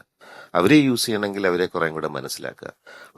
അവരും ഇൻവോൾവ് ചെയ്യും, അവർക്കും എക്സൈറ്റ്മെന്റ് ആവും. വെറുതെ ഒരു സെറ്റിൽ വന്ന് ബോറായിട്ട് ഏതെങ്കിലും സിനിമയുടെ എക്സൈറ്റ്മെന്റ് ഇവിടെ വന്നിട്ട് കാശിന് വേണ്ടി മാത്രമല്ല, ഇതാണ് അതിനേക്കാട്ടിലും എക്സൈറ്റ്മെന്റ് എന്ന് തോന്നിക്കുന്ന ഒരവസ്ഥയിൽ അവരെ കൊണ്ട് എത്തിച്ചാൽ ആ ഷൂട്ടിംഗ് പ്രോസസ്സും അതുകൊണ്ട് ഉണ്ടാവുന്ന റിസൾട്ടും. അപ്പൊ എന്നെ സംബന്ധിച്ച് വെറുതെ സെലിബ്രിറ്റി ടിപ്പിക്കലായിട്ട് ക്ലീഷേ അഡ്വർടൈസിങ് ഒരു പാക്കറ്റ് എടുത്തിട്ട് ഇങ്ങനെ കൊള്ളാം എന്ന് പറയുന്ന ഒരവസ്ഥയിൽ എനിക്ക് അഭിപ്രായമില്ല. പക്ഷെ അഡ്വർടൈസിങ്, സെലിബ്രിറ്റി അഡ്വർടൈസിങ് മാത്രമേ റീച്ചും പവറും ഉള്ളൂ എന്ന് ഞാൻ ഒരിക്കലും വിശ്വസിക്കില്ല. ഞാനത് കൺസിസ്റ്റന്റ് ആയിട്ട്, ഞാൻ നേരത്തെ ഹജ്ജ് തൊട്ടുള്ള എന്റെ ജേർണിയിൽ ഞാനത് പ്രൂവ് ചെയ്യാൻ ശ്രമിച്ചിട്ടുണ്ട്. പലപ്പോഴും ഈശ്വരാനുഗ്രഹം കൊണ്ട് അത് വർക്ക് ചെയ്തിട്ടുണ്ട്. കാര്യം I was trying to make a point. നമ്മുടെ കൺട്രി, നമ്മുടെ ആൾക്കാർ, നമുക്ക് ധാരാളം കഥകളുണ്ട്, നമുക്ക് ഇമോഷൻസ് ഉണ്ട്. നമ്മൾ ഇമോഷണൽ ആൾക്കാരാണ്. നമ്മൾ ചിരിക്കും, കരയും, നമ്മളെല്ലാം ചെയ്യും. അവരെ എൻഗേജ് ചെയ്യുന്ന രീതിയിൽ ഒരു കഥ ഏത് ഫോർമാറ്റിൽ പറഞ്ഞാലും, സിനിമയായാലും ഡോക്യുമെന്ററി ആയാലും അഡ്വർടൈസിങ് ആണെങ്കിലും ഷോർട്ട് സ്റ്റോറീസ്, ഈ ഇമോഷൻ നമ്മൾ ബിൽഡ് ചെയ്യാൻ ശ്രമിച്ചാൽ I think it is powerful than any celebrity. പക്ഷെ അത് ആ ബ്രാൻഡുമായിട്ട് ബ്ലെൻഡ് ആവണം. അഡ്വർടൈസിങ്ങിന്റെ കാര്യം സിനിമ കുറച്ചും കൂടെ ഓപ്പൺ ആണ്. അഡ്വർടൈസിങ്ങിൽ 2 തൊഴിലുണ്ട്. ഒന്ന് എൻഗേജ് ചെയ്യിക്കുക, ഒപ്പം തന്നെ അത് വിൽക്കുകയും കൂടെ ഒരു പ്രോസസ് ഉണ്ട്. അപ്പൊ അത് ചെയ്യണമെങ്കിൽ നമ്മൾ അറിഞ്ഞോ അറിയാതെ ആ ബ്രാൻഡിനെ ഇഷ്ടമാവണം. അത് ഇഷ്ടമാണെങ്കിൽ അതിനുമായിട്ടുള്ള കമ്മ്യൂണിക്കേഷൻ വളരെ സ്ട്രോങ് ആയിരിക്കണം. അപ്പം അതാണ് ഞാൻ ഹച്ചിൽ ചെയ്യാൻ ശ്രമിച്ചത്. അല്ലെങ്കിൽ പല ഫിലിംസും സെലിബ്രിറ്റി ഇല്ലാതെ വരുന്ന സമയത്ത് ഈ പറയുന്ന നമുക്ക് ഫീൽ ചെയ്യാന്ന് പറഞ്ഞൊരു കാര്യമില്ലേ, അത് പറ്റും. ചെറിയൊരു ഫോർമാറ്റിലും അത് പറ്റുമോ എന്ന് ശ്രമിച്ചിട്ടുണ്ട്, പറ്റുമെന്ന് ഞാൻ മനസ്സിലാക്കിയിട്ടുണ്ട്. Very good. ഈ ദുബായ് ടൂറിസത്തിൽ നിന്നും ഇങ്ങോട്ട് വന്നാൽ കേരള ടൂറിസത്തിന്റെ ആ ഫസ്റ്റ് ഷോട്ടിലെ ആ സിലുവേറ്റിൽ നിൽക്കുന്നു, ഒട്ടും പ്രതീക്ഷിക്കാതെ ഒരു മനുഷ്യൻ നടന്നു വരുന്നത്, അത് കൺസീവ് ചെയ്തെന്ന് പറയാമോ? Like you probably would have wanted the best shot to be put in the front, right, as the first shot. അതൊരു വളരെ, അതായത് എന്റെ ടോപ്പ് സീക്രട്ട് ആണ് ആ ചോദ്യം. അതിപ്പോ വെളിപ്പെടുത്തിയേ പറ്റുള്ളൂ. ഒന്ന് കൈകൊട്ടിയാൽ വെളിപ്പെടുത്തുമെന്നാണ് ഉദ്ദേശിച്ചത്. നല്ല ചോദ്യമാണ്. കാര്യം അത് ഞാനൊരു 8 മാസം എടുത്തുണ്ടാക്കിയ സ്റ്റോറി ബോർഡ്. അത് ആ ഫിലിം അതിൻ്റെ അത് രണ്ട് മൂന്ന് വളരെ ഇൻട്രസ്റ്റിങ്ങും അതേപോലെ കോംപ്ലക്സ്ഡ് ആയിട്ടുള്ളൊരു പ്രശ്നം എൻ്റെ മുമ്പിലുണ്ടായിരുന്നു. അതായത് ടൂറിസം ബോർഡിലിരിക്കുന്ന ആൾക്കാരും നമ്മുടെ സ്വരൂപും ഹരിയും ഒക്കെ നമ്മുടെ സ്റ്റാക്കിന്ന് അന്ന് ടൂറിസം ആക്ച്വലി കുറച്ച് പ്രശ്നമായിരിക്കുന്ന അതായത് ചീപ്പ് ടൂറിസം അതുകൊണ്ടുണ്ടാവുന്ന കേരളത്തിലെ പ്രശ്നങ്ങൾ, ഹൗസ് ബോട്ടിൽ നടക്കുന്ന ഇഷ്യൂസ് അങ്ങനെയൊക്കെ പറഞ്ഞ അപ്പം ഡെസ്റ്റിനേഷൻ വൈസ് കുറച്ചും കൂടി ഒരു എക്സ്പെൻസീവ് ഡെസ്റ്റിനേഷൻ ആക്കാനുള്ള എല്ലാ പോസിബിലിറ്റി ഉള്ളതാണ്. അപ്പം യൂറോപ്യനും അമേരിക്കനും ഒക്കെ ആൾക്കാർ വന്ന് ക്യാൻ ബി സ്ലൈറ്റ്ലി മോർ, ധാരാളം പേർക്ക് കൂടുതൽ ജോലി ഉണ്ടാവും. അതുകൊണ്ട് ധാരാളം ഗുണങ്ങളുണ്ട്. When you keep your destination little more premium. അപ്പൊ അതിനുള്ളൊരു പ്രോസസ് ആയതുകൊണ്ട് ആ ഫിലിം ഭയങ്കരമായിട്ട് ഇന്റർനാഷണലി വർക്ക് ചെയ്യണം. അപ്പം അങ്ങനത്തെ കുറെ കഥകളും അതുമായിട്ട് ബന്ധപ്പെട്ട പല പുസ്തകങ്ങളും ഒക്കെ വായിച്ച് ഇവിടെ വന്നു പോയ ആൾക്കാർ എഴുതിയ പുസ്തകങ്ങള്, അവരുടെ അനുഭവങ്ങള്, അപ്പൊ അതിലൊക്കെ പലതും പല സമയത്തും പലരും പറഞ്ഞിരിക്കുന്ന ഒരേ വാക്ക് അവർക്ക് ബ്രീഫ് എക്സ്പ്ലെയിൻ ചെയ്യാൻ പറ്റുന്നില്ല എന്ന്. ചില സ്ഥലത്ത് അവരിങ്ങനെ ഇരിക്കുമ്പോൾ അവർ സൈലൻസ് ആസ്വദിച്ചിട്ടുണ്ട്. പക്ഷെ എനിക്ക് എക്സ്പ്ലെയിൻ ചെയ്യാൻ പറ്റുന്നില്ല ആ ഫീലിംഗ് ഓഫ് സൈലൻസ്. ആദ്യമായിട്ട് അതങ്ങനെ സൈലൻസ് പറഞ്ഞാൽ ബ്യൂട്ടിഫുൾ സ്ഥലമൊന്നും ആയിരിക്കില്ല, ചിലപ്പോൾ ഏതെങ്കിലും പാടത്തിന്റെ സൈഡിൽ വല്ലതും ആയിരിക്കും ഇരിക്കുന്നത്. പക്ഷെ അവരനുഭവിച്ച സൈലൻസ്, ഒരു സോളിറ്റ്യൂഡ്, നമുക്ക് ആ ഫീലിംഗ് അവർക്ക് എക്സ്പ്ലെയിൻ ചെയ്യാൻ പറ്റുന്നില്ല. അതേ സ്ഥലത്ത് ഈ പറയുന്ന ഒരു കപ്പിള് വന്നിട്ട് അതേ സ്ഥലത്ത് നെക്സ്റ്റ് ഇയർ ഗോട്ട് മാരീഡ് എന്ന് ഒരു പുസ്തകത്തില്. കാര്യം അതങ്ങനെ ബ്യൂട്ടിഫുൾ എക്സോട്ടിക് സ്ഥലമല്ല, പക്ഷെ അങ്ങനെ പല കാര്യങ്ങളും, സ്പിരിച്വാലിറ്റി, വളരെ സെൻഷ്യസ് ആയിട്ടുള്ള ഫീലിംഗ്, അങ്ങനെ പല പല റൂട്ടഡ് ആയിട്ടുള്ള പല പല കാര്യങ്ങളും. അപ്പൊ ഇതെങ്ങനെ ഒരാൾക്ക് ഇത് എക്സ്പ്ലെയിൻ ചെയ്യാൻ പോലും പറ്റാത്ത ഫീലിംഗ് ആണെങ്കിൽ, അതായത് വേർബലി അല്ലെങ്കിൽ എഴുതി പറയാൻ പറ്റാത്ത ഫീലിംഗ് നമ്മൾ എങ്ങനെ ഒരു ഫിലിമിൽ കൊണ്ടുവരും? അതായിരുന്നു അതിന്റെ ഏറ്റവും വലിയ ടാസ്ക്. അപ്പൊ it took around 9 months to figure out what all I should do. അപ്പൊ ഈ ആദ്യത്തെ സീക്വൻസ് ഇൻഫാക്ട് ഞാൻ പറഞ്ഞു വരുന്ന പോയിന്റ് ആ ഫിലിമിന്റെ അവസാനം is your moment is waiting എന്നാണ്. അതായത് നമ്മളിപ്പം ഇവിടെ എന്തെങ്കിലും ഒരു മൊമെന്റ്, ഇവിടെ ഇപ്പം നമ്മൾ വെളിയിൽ ഇറങ്ങി ഒരു ഒരു ഒരു ഒരു കൂട്ടം ബട്ടർഫ്ലൈ ഇപ്പൊ ഇവിടുത്തെ വെളിയിലത്തെ ഒരു ചെടിയുടെ ചുറ്റിനും പെട്ടെന്ന് വന്നാൽ, അത് ഈ ഒരു സമയത്ത് 1:15 മണിക്ക്, നാളെ ഉച്ചയ്ക്ക് 1:15 മണിക്ക് വരൂ എന്ന് പറഞ്ഞാൽ ചിലപ്പോൾ അവിടെ ആ മൊമെന്റ് ചിലപ്പോൾ നിങ്ങൾക്ക് കിട്ടിയെന്ന് വരില്ല. അതാണ് അതിന്റെ basic crux of the whole campaign. Your moment is waiting. അത് ഉണ്ടാവും, അത് ഭാഗ്യമുണ്ടെങ്കിൽ അത് എക്സ്പീരിയൻസ് ചെയ്യാം എന്ന് പറയുന്ന ഒരു പ്രോസസ്സിൽ കടന്നു പോകുമ്പോൾ ആ മൊമെന്റ് ക്രിയേറ്റ് ചെയ്യുക എന്നുള്ളതാണ്. അപ്പൊ അതിൻ്റെ അകത്തുള്ള 6 സീക്വൻസും ആ മൊമെന്റും ഫീലിംഗുമാണ്. അതിലെ ആദ്യത്തെ വളരെ സ്ട്രേഞ്ച് ആയിട്ട് എപ്പോഴോ ഞാൻ കണ്ടു മറന്ന, പക്ഷെ എനിക്ക് ഒട്ടും തന്നെ ക്ലാരിറ്റി ഇല്ലാത്തൊരു ഇമേജറി എന്റെ തലയിൽ കിടപ്പുണ്ടായിരുന്നു. അത് ഒരിക്കലും സത്യമായിരുന്നില്ല. പണ്ട് സ്കൂൾ കാലത്തിൽ എപ്പോഴോ അച്ഛനും അമ്മയുടെയും കൂടെ തേക്കടിയിൽ പോയ സമയത്ത് ഇതേപോലെ അതിരാവിലെ ഭയങ്കര മിസ്റ്റുള്ള ഒരു സമയം, കുറച്ച് വരണ്ട സമയം. അപ്പൊ തേക്കടിയിൽ അന്നൊക്കെ ഇതിനെക്കാട്ടിലും ധാരാളം വൃക്ഷങ്ങള് ആ ലേക്കിലുണ്ട്, ഡ്രൈ ബ്രാഞ്ചസ്.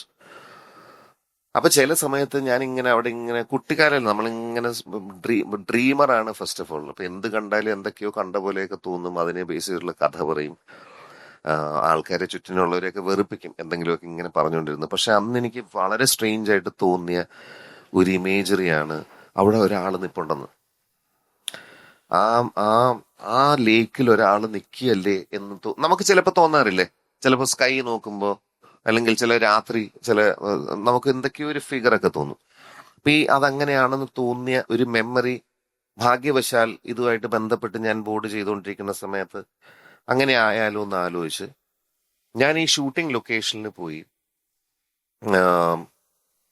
ബാക്കിയുള്ള സീക്വൻസ് ഒക്കെ കണ്ണൂര് ഷൂട്ട് ചെയ്ത് തുടങ്ങിയ സമയത്ത് ഞാൻ ഈ പറയുന്ന ക്യാരക്ടറിനുള്ള ഹണ്ടിങ് ആയിരുന്നു. കാര്യം അൺയൂഷ്വലി സ്ട്രേഞ്ച് ആയിട്ടുള്ള ഹൈറ്റ് വേണം, അൺയൂഷ്വലി സ്ട്രേഞ്ച് ആയിട്ടുള്ള സ്കിന്നി സ്ട്രക്ചർ ആയിരിക്കണം, എന്നാൽ മാത്രമേ എനിക്ക് എന്തെങ്കിലും ചെയ്യാൻ പറ്റുള്ളൂ.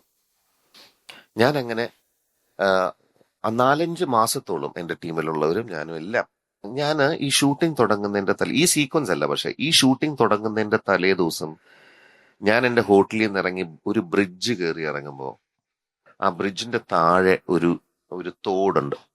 ആ തോടിന്റെ ഒറ്റ നടുക്ക് വളരെ സ്ട്രേഞ്ച് ആയിട്ടൊരു ഹ്യൂമൻ ബീങ് അവിടെ നിന്ന് മീൻ പിടിക്കുന്നു. അപ്പൊ ഞാൻ കാറിൽ നിന്നാണ് കാണുന്നത്. അത്ര ദൂരെയും പുള്ളി ഒരു വടി പോലെ നിൽക്കുക. ഞാൻ ഉടനെ കാറ് നിർത്തിയിട്ട് ഞാൻ ഇറങ്ങി ഓടി. ബാക്കിയുള്ളവർക്കൊന്നും പിടിയിട്ടില്ല എന്താന്ന്. പക്ഷെ അവിടെ ചെന്നപ്പോൾ പുള്ളി ഞാൻ അതും ഇതൊക്കെ പറഞ്ഞിട്ട് പുള്ളി വരുന്നില്ല. ഇപ്പൊ എന്റെ ഒരു അസിസ്റ്റന്റിന്റെ അടുത്ത് പുള്ളിയോട് സംസാരിക്കാൻ, പുള്ളിക്ക് ഭാഷ പോലും സംസാരിക്കാൻ അറിയാൻ മേലാത്ത ഒരു സാധു മനുഷ്യൻ. ആ പുള്ളിനെ ഒന്ന് റിക്വസ്റ്റ് ചെയ്യാവെന്ന് ചോദിച്ച് അങ്ങനെ അവര് പ്രൊഡക്ഷനിൽ എല്ലാരും കൂടെ സംസാരിച്ച്, പുള്ളിക്ക് ട്രാവൽ ചെയ്യാനൊന്നും പറ്റില്ല, അധികം സംസാരിക്കൂല, പിന്നെ ഭയങ്കര ഫ്രെയിലായിട്ടൊരു ഹ്യൂമൻ ബീങ് ആണ്. അങ്ങനെ പക്ഷെ ടോളാണ്, അങ്ങനെ നടക്കുന്നതൊക്കെ.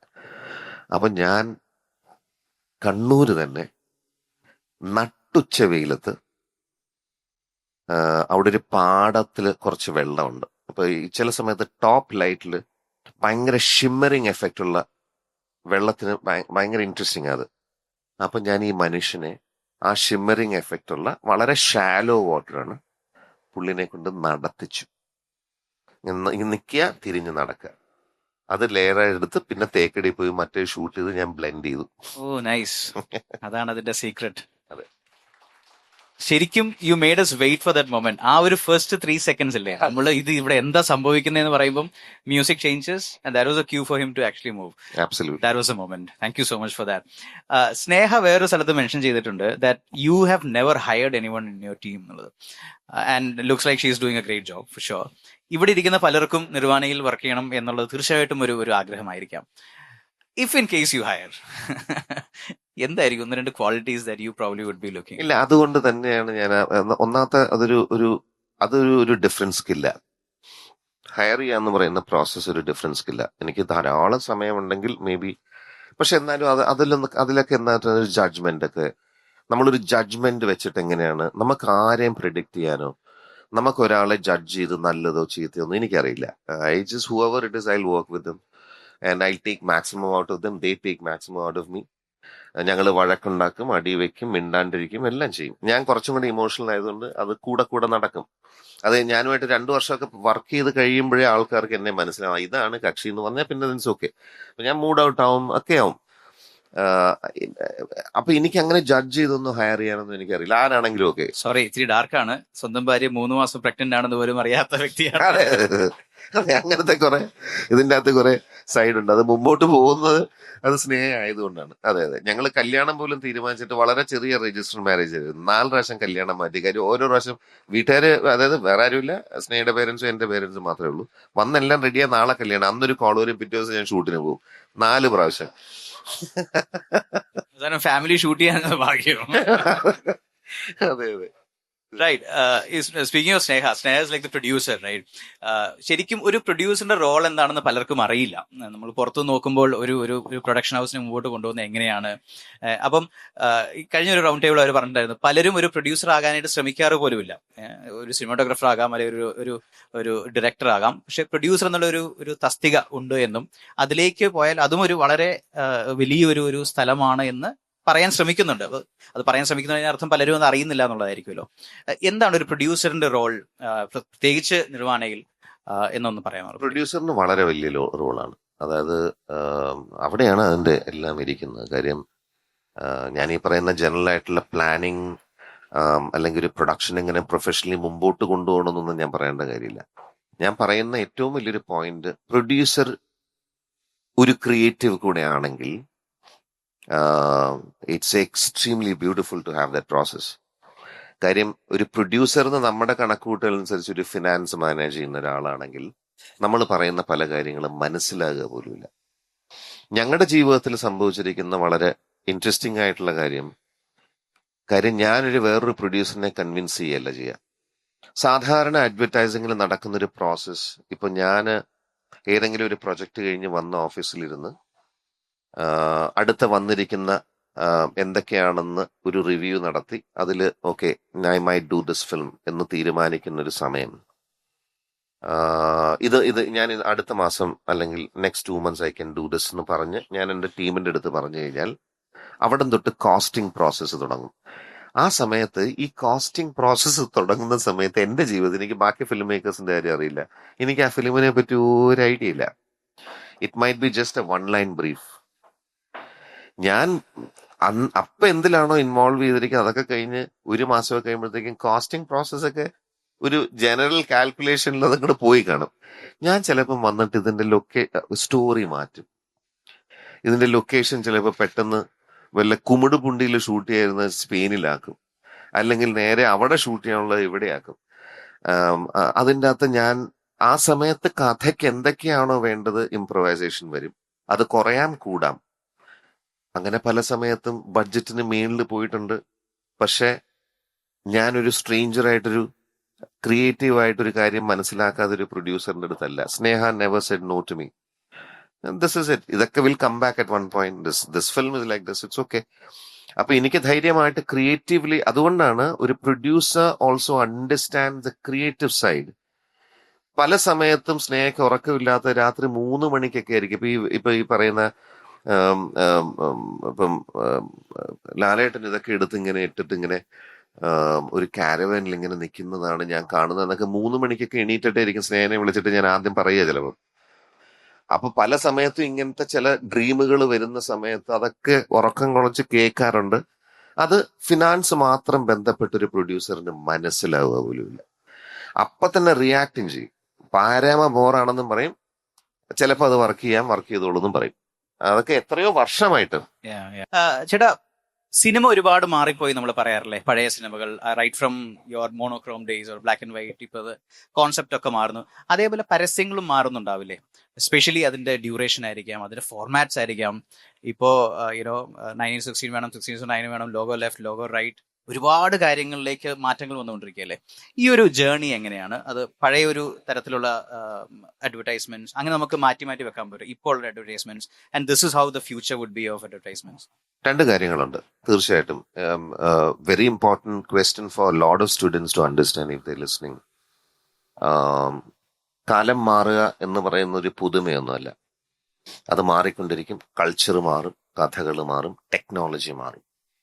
അത് നമ്മൾ അഡാപ്റ്റ് ചെയ്തില്ലെങ്കിൽ യു ആർ ലോസ്റ്റ് കംപ്ലീറ്റ്ലി. ഞാനിപ്പം ഈ വരുന്ന എന്റെ സമയത്ത് പോലും കഴിഞ്ഞ ഈ പറയുന്ന 27-28 വർഷത്തിനുള്ളിൽ മാറ്റങ്ങൾ സംഭവിച്ചത് എന്തോരമാണ്.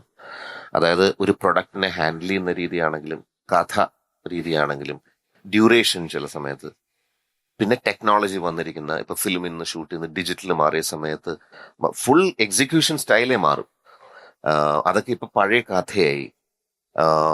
സോഷ്യൽ മീഡിയ വന്നതിന് ശേഷം വീണ്ടും ഡ്യൂറേഷൻ കുറയുക. അതായത് പെട്ടെന്ന് അറ്റൻഷൻ സ്പാൻ ഇല്ല. Can you communicate in 10 seconds എന്ന് പറയുമ്പോൾ വെറുതെ കമ്മ്യൂണിക്കേറ്റ് ചെയ്താൽ പോരല്ലോ.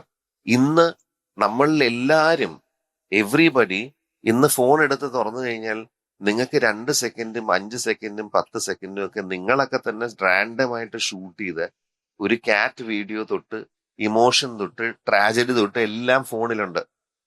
അത്ര എൻഗേജ് ചെയ്തിരിക്കുന്ന നിങ്ങളെ ഞാൻ എങ്ങനെ സ്റ്റേജ് ചെയ്തൊരു ഫിലിം ഉണ്ടാക്കി ഡിസ്ട്രാക്ട് ചെയ്യും? അപ്പൊ 10 വർഷത്തെ മുമ്പിലത്തെ ബ്രെയിനേ അല്ല ഞാൻ ഇന്ന് കമ്മ്യൂണിക്കേറ്റ് ചെയ്യുന്ന ആൾക്കാർ. ഞാൻ വിൽക്കുകയും കൂടെ വേണം. വെറുതെ തിയേറ്ററിൽ വന്ന് സിനിമ കണ്ടിട്ട് അഭിപ്രായം പറഞ്ഞ് പോരാ. ഇവൻച്വലി 6 മാസത്തിനുള്ളിൽ ഇതിന്റെ എൻകാഷ് അവിടെ ബിസിനസ് നടന്നിരിക്കണം. അപ്പം എങ്ങനെ എൻഗേജ് ചെയ്യും? എൻഗേജ് ചെയ്തേ പറ്റുള്ളൂ. അപ്പം you will have to work even more harder to understand creative. അപ്പം ഭയങ്കര ബ്യൂട്ടിഫുൾ ആയിട്ട് കഥ പറഞ്ഞാൽ ഇന്ന് 2 3.5 മണിക്കൂറോ 10 മണിക്കൂറോ നമ്മളിരുന്ന് ബിഞ്ച് വാച്ച് ചെയ്ത് നമ്മൾ കാണും. OTT സീരീസും ഒക്കെ. അത് കഥയും കഥ പറയുന്ന നരേറ്റീവ് സ്റ്റൈലിന്റെയും എൻഗേജിങ് ഫാക്ടറുള്ളത് കൊണ്ടാണ്.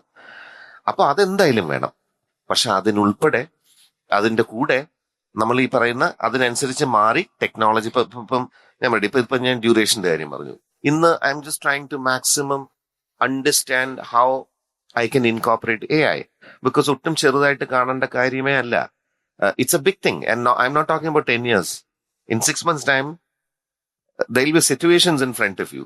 അത് യൂസ് ചെയ്യാന്നുള്ളതാണ് കാര്യം. അതിന്റെ പുറകെ നിന്ന് അതിനെ നോക്കുന്നല്ലാതെ അത് നമ്മുടെ പാട്ടാക്കി നമ്മൾ how will I make it consistent ആയിട്ട് പോയില്ലെങ്കിൽ then there is no. അതാണ് ഒരു സൈഡ്. You have to. രണ്ടാമത്തെ പോയിന്റ്, എന്തൊക്കെ മാറ്റം വന്നാലും ഒരു കാര്യം മാറില്ല. ഞാൻ നേരത്തെ പറഞ്ഞ നമ്മളെല്ലാവർക്കും ഇമോഷൻ ഉണ്ട്. ഒരു കഥ വേണം, അതിലൊരു ഇമോഷൻ ഉണ്ടാവണം. ആ ഇമോഷൻ എന്ന് പറഞ്ഞാൽ സന്തോഷമായിരിക്കാം, എനി കൈൻഡ് ഓഫ് ഇമോഷൻ. അത് എൻഗേജ് ചെയ്യിക്കാൻ പറ്റിയാൽ എത്ര ടെക്നോളജി മാറിയാലും എത്ര കാലം മാറിയാലും അത് നമ്മൾ കാണും. നമുക്ക് കഥയുള്ളവരാണ്, നമുക്ക് കഥയുണ്ട്, നമുക്ക് ഇമോഷൻ, അത് മാറ്റം ഉണ്ടാവില്ല. ഫോർമാറ്റ് അല്ല, whom you are doing it for 100%, എന്നുള്ളതാണ്. 100%. എനിക്കൊന്ന് കമൽ സർ പ്രാവശ്യം പറഞ്ഞിരുന്നു, നാളെ ഒരു ആപ്പിൾ വാച്ചിലാണ് എന്റെ സിനിമ വരുന്നെങ്കിൽ അതിലും ഞാൻ അഭിനയിക്കും എന്നുള്ളത്. അതാണല്ലോ അഡാപ്റ്റ് ചെയ്ത് അതിനുള്ള കാര്യങ്ങൾ. അപ്പൊ അതിനനുസരിച്ച് ലെൻസിങ്, അങ്ങനെ ലെൻസിങ് മാറിയാൽ പുള്ളി എങ്ങനെ പെർഫോം ചെയ്യും? സ്റ്റേജിൽ പെർഫോം ചെയ്യുന്ന ദൂരെയുള്ള ആൾക്കാർക്കാണ് ബോഡി ലാംഗ്വേജ് ലൗഡ് ആവും. ഐഫോണിൽ നാളെ വരുമ്പോൾ ലെൻസ് വളരെ ക്ലോസ് ആവും, അപ്പൊ പുള്ളി വളരെ ഡീറ്റെയിൽ ആയിട്ട് കണ്ണ് മൂവ് ചെയ്യും എന്ന് പറയുന്നത് നമ്മൾ അഡാപ്റ്റ് ചെയ്തേ പറ്റുള്ളൂ. ഇന്ന് പലരും അതിനെ അഗൻസ്റ്റ് പറയുന്നതിലും നല്ലത് നമ്മൾ അതിനെ എംബ്രേസ് ചെയ്യുന്നത് തന്നെയാണ്. എഗെയിൻസ്റ്റ് മാറ്റങ്ങൾ ഉണ്ടായിക്കൊണ്ടേയിരിക്കും. It's only going to get faster. Thank you. Let's go with that question. Hi, sir. My name is Roshan. Hi Roshan. So Roshan. So the question is, let's say that we reach a point where the audiences get so overloaded with content that they completely avoid marketing. So how would you tackle that situation as a filmmaker? Do you It can happen if it is consistently boring communication. ഇപ്പോ four an example ഞാൻ പറയാം. ഞാൻ ഒന്നും താഴ്ത്തി പറയാനോ നെഗറ്റീവോ അല്ല. ഇപ്പം like ഞാൻ പല സെഷൻസും especially with students and lot of marketing people, especially in south India and in Kerala, ഞാൻ പറഞ്ഞ പല കാര്യങ്ങളിലൊന്നാണിത്. അതായത് നമ്മുടെ ലിറ്ററേച്ചർ ഈസ് ആബ്സല്യൂട്ട്ലി ഫാന്റാസ്റ്റിക് അല്ലേ? ഗ്ലോബൽ റെക്കഗ്നീഷൻ ഉണ്ട്. നമ്മുടെ cinema so beautiful. Why is our advertising so weak? And അത് നമ്മുടെ കേരളത്തിൽ ടാലന്റഡ് ആയിട്ടുള്ള പിള്ളേരോ ഫിലിം മേക്കേഴ്സോ റൈറ്റേഴ്സോ ഇല്ലാത്തതുകൊണ്ടാണോ? ഇവിടെയൊക്കെ ഉണ്ടെങ്കിൽ ഇവിടെ ഉണ്ടാവുമല്ലോ. ഏതോ ഒരു ഡെസിഷൻ മേക്കർ അവിടെ എന്തൊക്കെയോ ചേഞ്ച് ചെയ്യുന്നുണ്ട്.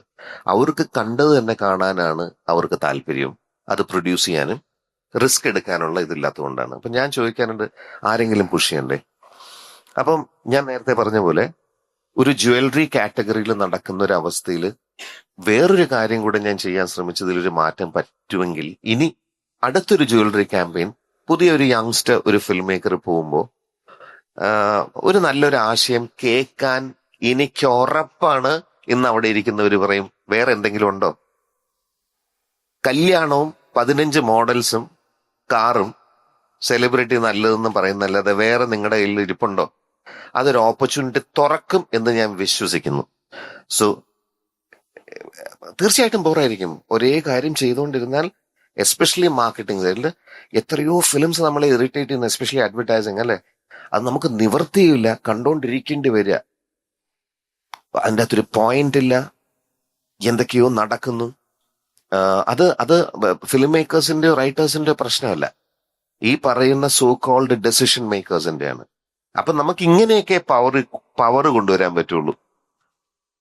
ഇപ്പൊ ആ ഒരു കാറ്റഗറിയിൽ മാറ്റങ്ങൾ ഉണ്ടാവുമെന്ന് ഞാൻ വിശ്വസിക്കുന്നു. നോക്കാം. Thank you. ഒരു വലിയ ഫാക്ടറായിട്ട് വോയിസ് ഓവേഴ്സ് നമ്മൾ കാണാറുണ്ട്. It could be the end one, federal bank, അങ്ങനെയൊക്കെ പറയുന്ന സാധനങ്ങളായിരിക്കാം. അല്ലെങ്കിൽ ത്രൂ ഔട്ട് ഉള്ള വോയിസ് ഓവേഴ്സ് ആയിരിക്കാം. ബജാജ് വീട് ഒരു ആഡ് ഉണ്ടായിരുന്നു ഒരുപാട് മുമ്പ്, മറ്റേ ഐനസ് വിക്രാന്തിന്റെ ആ ഒരു ബോഡി വെച്ചില്ല. അതിനകത്ത് ത്രൂ ഔട്ട് ഒരു വോയിസ് ഓവർ ഉണ്ട്. എനിക്ക് അത് കേട്ടപ്പോൾ അത് പ്രകാശ് ചേട്ടനാണ് പറഞ്ഞതെന്ന് എനിക്ക് തോന്നിപ്പോയി.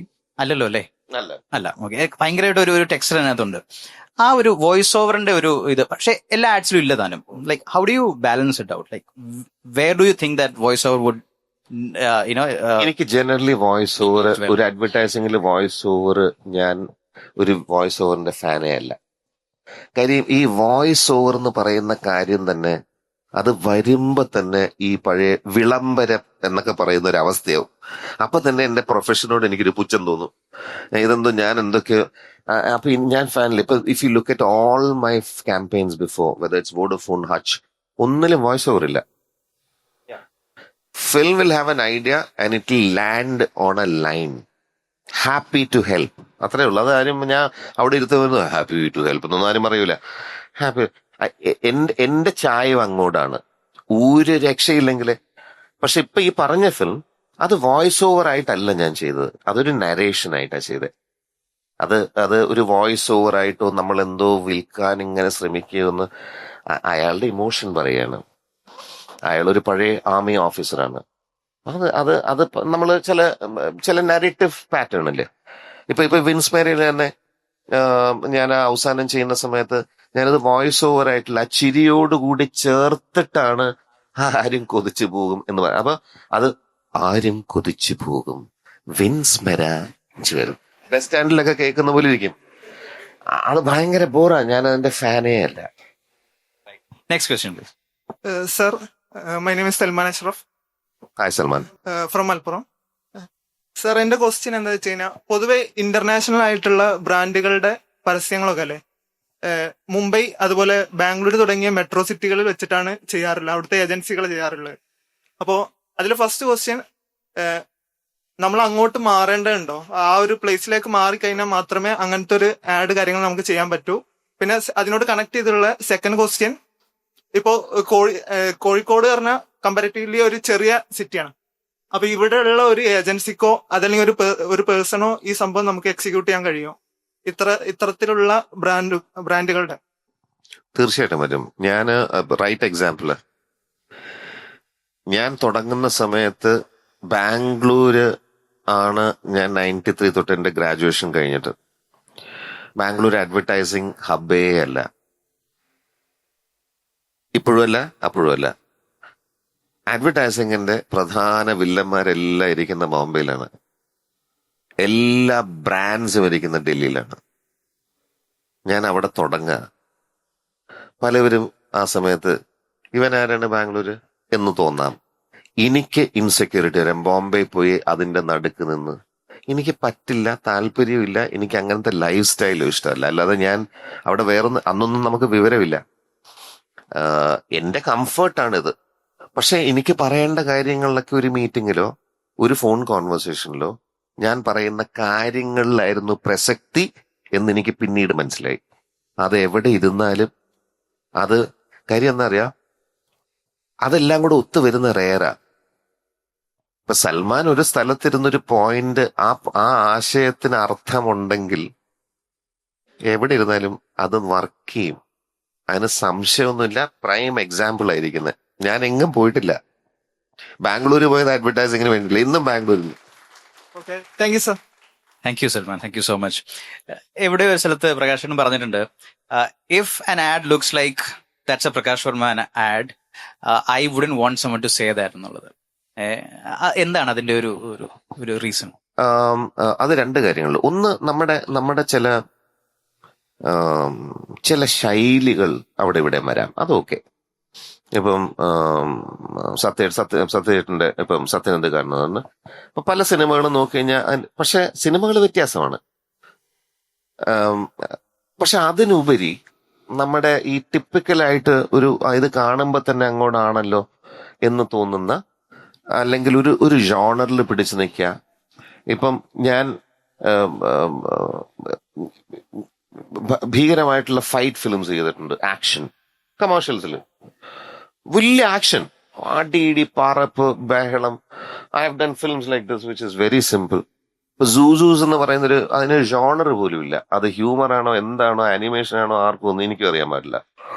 അപ്പൊ ഇങ്ങനെ നമ്മളിങ്ങനെ എക്സ്പ്ലോർ ചെയ്യുക. അപ്പം ഒരു തരത്തിലുള്ള ഫിലിം ചെയ്തുകൊണ്ടിരിക്കുക. ഇപ്പൊ എനിക്കിപ്പം ഒരു പുതിയ ജീവിതത്തിൽ, I mean I am very fortunate that I landed up in at this age in my life after doing whatever for so many years making films, I got an opportunity to act in the film. അത് എനിക്ക് എന്നെ മനസ്സിലാക്കാൻ കൂടെ സാധിച്ച ഒരു കാര്യമാണ്. കാര്യം ചില കാര്യങ്ങൾ നമ്മൾ ഒരിക്കലും പറ്റില്ല എന്ന് വിചാരിക്കുന്നത് നമുക്ക് പറ്റും. എനിക്ക് ആൾക്കാർ കൂടുന്തോറും, ഷൂട്ടിംഗ് കാണാൻ ആൾക്കാർ കൂടുന്തോറും എനിക്ക് ഹരമായി. ഞാൻ അങ്ങനെയല്ല എന്നെ കൺസിഡർ ചെയ്ത്. I always thought I am very introvert and what ever. അപ്പം ഒരു മുറിക്കകത്ത് ഷൂട്ട് ചെയ്യുമ്പോൾ ഒരു 15 പേരുണ്ടെങ്കിൽ വെളിയിൽ ഒരു 100-150 പേരുണ്ടെങ്കിൽ എനിക്ക് വീണ്ടും ആരാ. എനിക്ക് ഒരു ദിവസം ഷൂട്ടിംഗ് ഇല്ല, ഞാൻ തരുകൊണ്ടിരിക്കും, എന്താണ് ഷൂട്ടിംഗ് ഇല്ല എന്ന്, എനിക്ക് ഇന്നെങ്ങനെയെങ്കിലും ഒരു സീനും കൂടെ ഒപ്പിക്ക് എന്നൊക്കെ പറഞ്ഞു. അപ്പം അത് ഞാൻ എന്നെ മനസ്സിലാക്കിയതാണ്.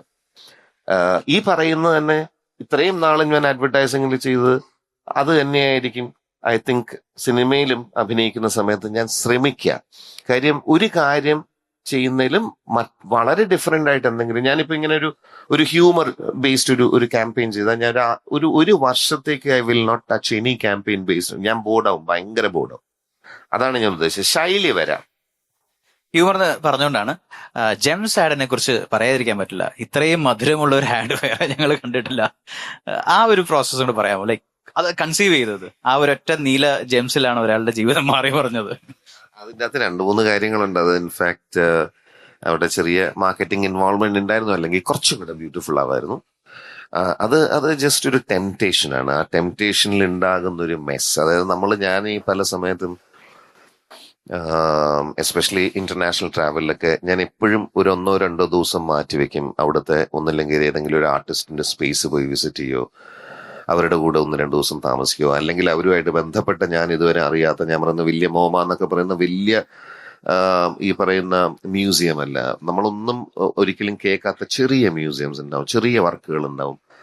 അപ്പൊ അങ്ങനത്തെ സ്ഥലങ്ങളൊക്കെ നമ്മൾ പോകുമ്പോൾ ഇതേപോലത്തെ അബദ്ധങ്ങളൊക്കെ ചിലപ്പോൾ അവിടെ കാണാറുണ്ട്.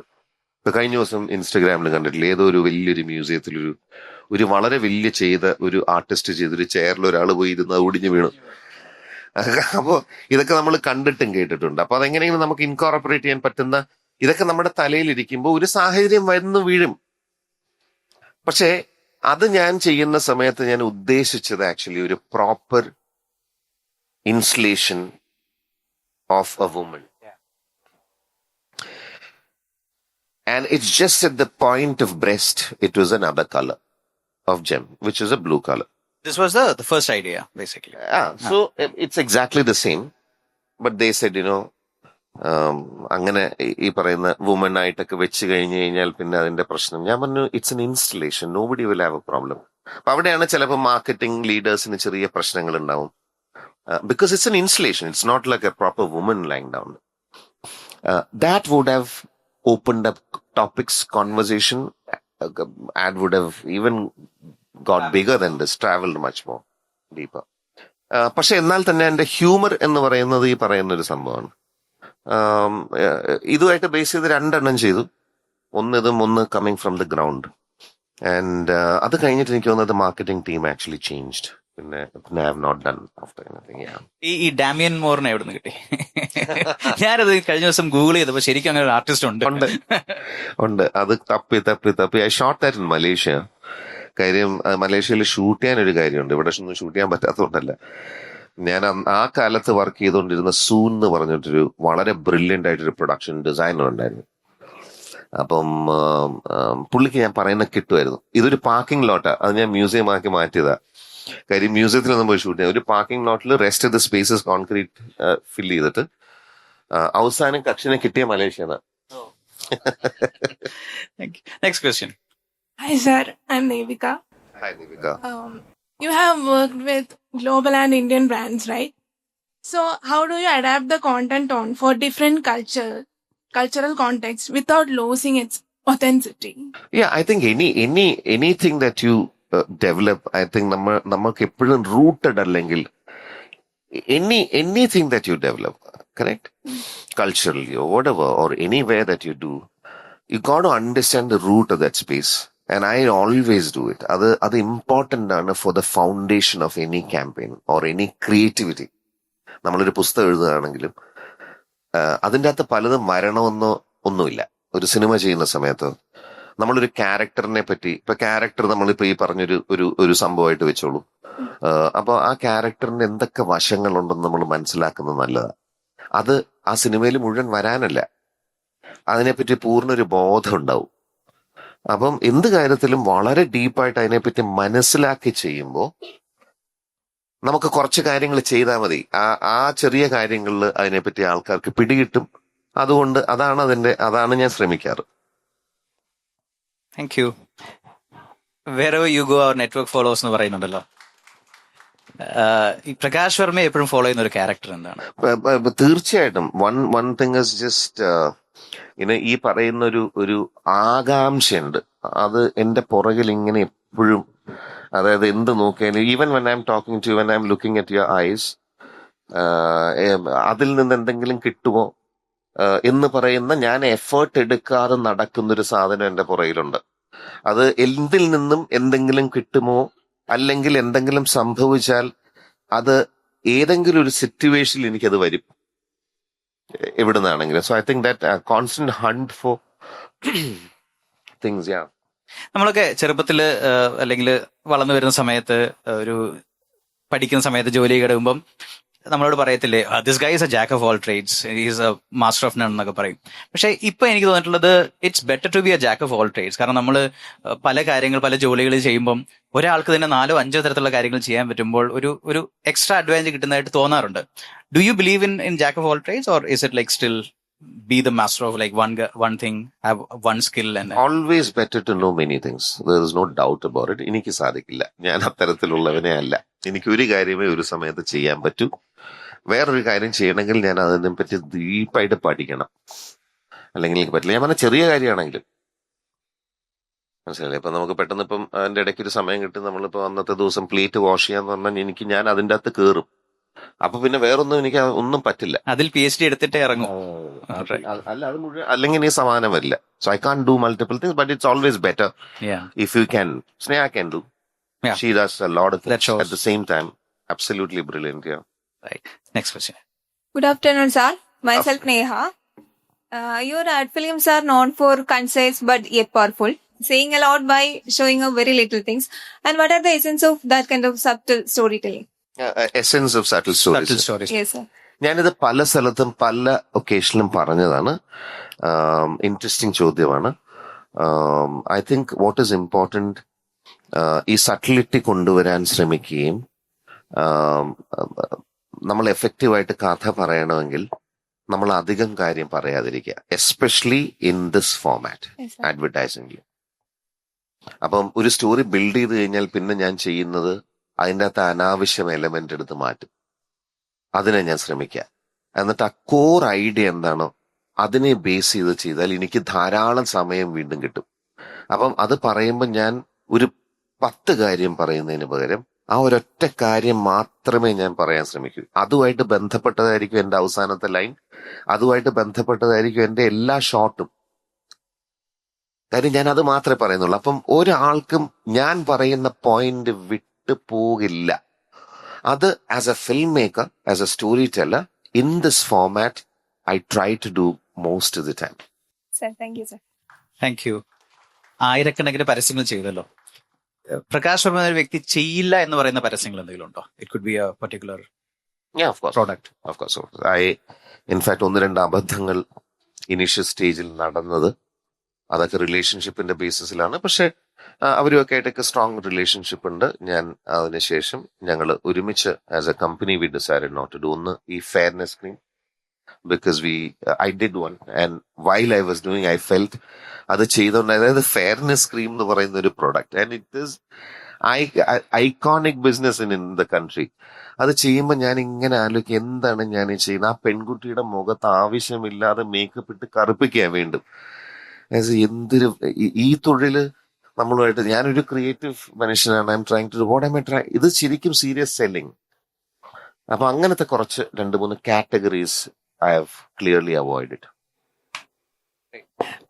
ഒരുപാട് പരസ്യങ്ങളിലും നമ്മൾ നോക്കുമ്പോൾ ഇങ്ങനെ ഒരേ ഒരു പരസ്യം മാത്രമേ ഉള്ളൂ ബ്ലാക്ക് ആൻഡ് വൈറ്റിൽ. എനിക്കൊന്ന് പാരഷൂട്ട് അഡ്വാൻസിന്റെ ഒരു ആഡ് ഉണ്ട്. എന്തെങ്കിലും പർട്ടിക്കുലർ റീസൺ ഉണ്ടായിരുന്നോ? അതൊന്ന് സ്റ്റാൻഡ് ഔട്ട് ചെയ്യാൻ വേണ്ടി ചെയ്തതാണോ? അല്ല, അത് എസ്പെഷ്യലി ദീപികേന്റെ പിന്നെ പാരഷൂട്ടിന്റെ ബോട്ടിൽ ഒരു സ്പെസിഫിക് കളറാണ്. അവരും കുറച്ചും കൂടി ഒരു പ്രീമിയം സ്പേസിലോട്ട് പോകാനായിട്ടുള്ളൊരു ബ്രീഫിംഗ് തന്നപ്പോൾ അത് കുറച്ചും കൂടി ഒരു ഇന്റർനാഷണൽ കൈൻഡ് ഓഫ് ഫീൽ ഉള്ളൊരു ഷൂട്ടും സെറ്റും ഒക്കെയാണ്. അപ്പൊ അതിന്റെ മാക്സിമം ഒരു ഇമ്പാക്ട് ബ്ലാക്ക് ആൻഡ് വൈറ്റിൽ കിട്ടും. കാര്യം നമ്മൾ അങ്ങനെയൊന്നും, ഒന്നാമത് ഞാൻ അങ്ങനെ ഈ ബ്യൂട്ടി പ്രോഡക്ട്സ് ചെയ്യാറില്ല.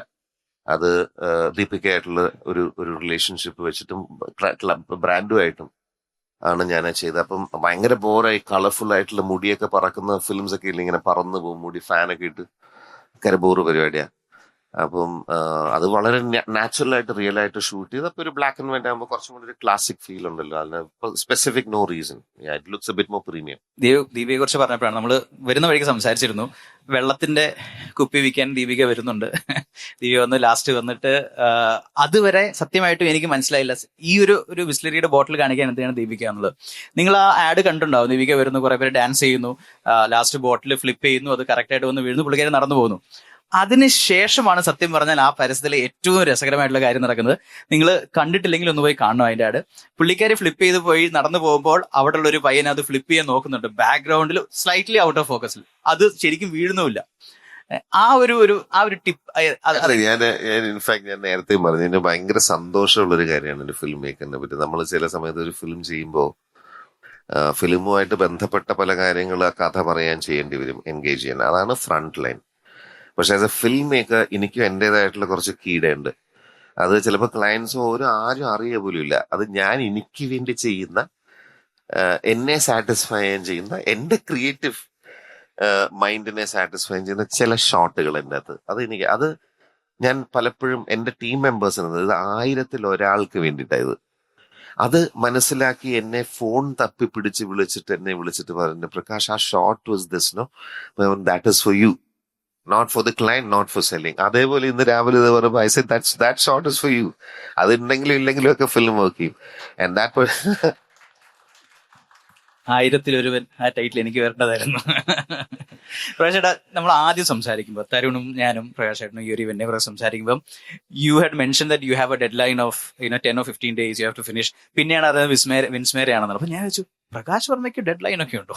ഇവിടെ ജനനവും മരണവും ഒക്കെ നിശ്ചയിക്കുന്നത് പ്രകാശ് വർമ്മ തന്നെ അല്ലേ എന്ന് ഞാൻ ചിന്തിച്ചിരുന്നു. അങ്ങനൊന്നുമല്ല. ഇതിപ്പോ ഇങ്ങനത്തെ ഒരു സിറ്റുവേഷനിൽ ഞാൻ നേരത്തെ പറഞ്ഞ പോലെ അത് എന്റെ മുമ്പിൽ വന്നിരിക്കുന്ന ഒരു ഓപ്പർച്യൂണിറ്റി എന്ന് പറഞ്ഞാൽ, ഞാൻ 2-3 കാര്യങ്ങൾ, പുതിയ brand, so I can explore, I know they will listen to me.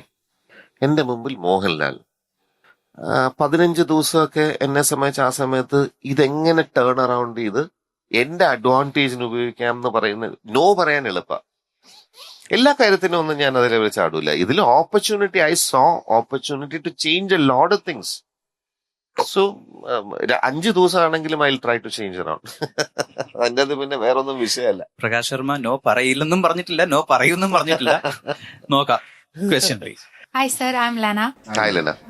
So you have told many stories that that make people remember. So if you're telling a story, I'm a young digital marketer, if you're going to tell a story about me, what will be the first scene that you will be creating?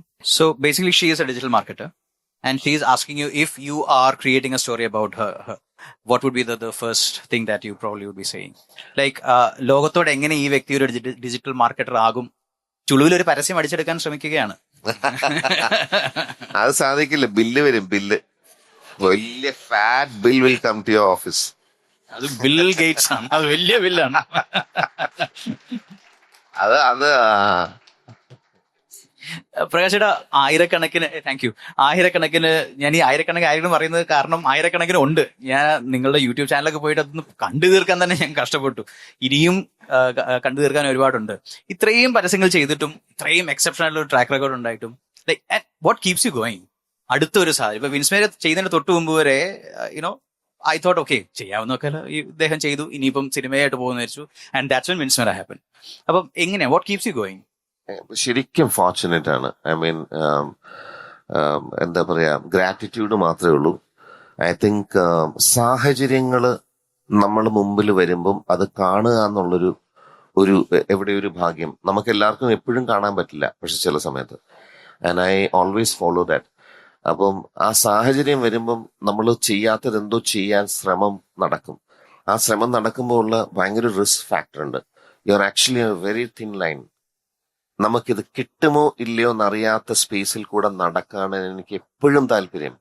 അത് തുടരും എന്ന് പറയുന്ന സിനിമയിൽ അഭിനയിക്കുന്ന സമയത്ത് അത്രയും risky ആയിട്ടൊരു character, അത്രയും ലെജൻഡറി ആക്ടറിന്റെ ഓപ്പോസിറ്റ് നിന്ന് ചെയ്യുക എന്ന് പറയുന്ന ഒരു ഓഫർ വരുമ്പോൾ തള്ളിക്കളയാൻ എളുപ്പമാണ്. കയറിക്കഴിഞ്ഞ അബദ്ധമായാൽ ഇതിന്റെ തിരിച്ചടി വളരെ വലുതാണ്, ചെറുതൊന്നുമല്ല. പക്ഷെ അതെനിക്ക് ഇഷ്ടമാണ്. അപ്പം അങ്ങനത്തെ സാഹചര്യങ്ങൾ എന്നെ തേടി വരാറുണ്ട് എന്നുള്ളതാണ് എന്റെ സത്യം. അത് ഞാൻ മിസ് ചെയ്യാറില്ല. അത് ഞാൻ മിസ്യൂസ് ചെയ്യാറ്, ഞാൻ യൂസ് ചെയ്യും. മിസ് ചെയ്യില്ല, യൂസ് ചെയ്യും. ഗുഡ്. ലാസ്റ്റ് ക്വസ്റ്റ്യൻ ആണ്. Hi sir, I'm Fida.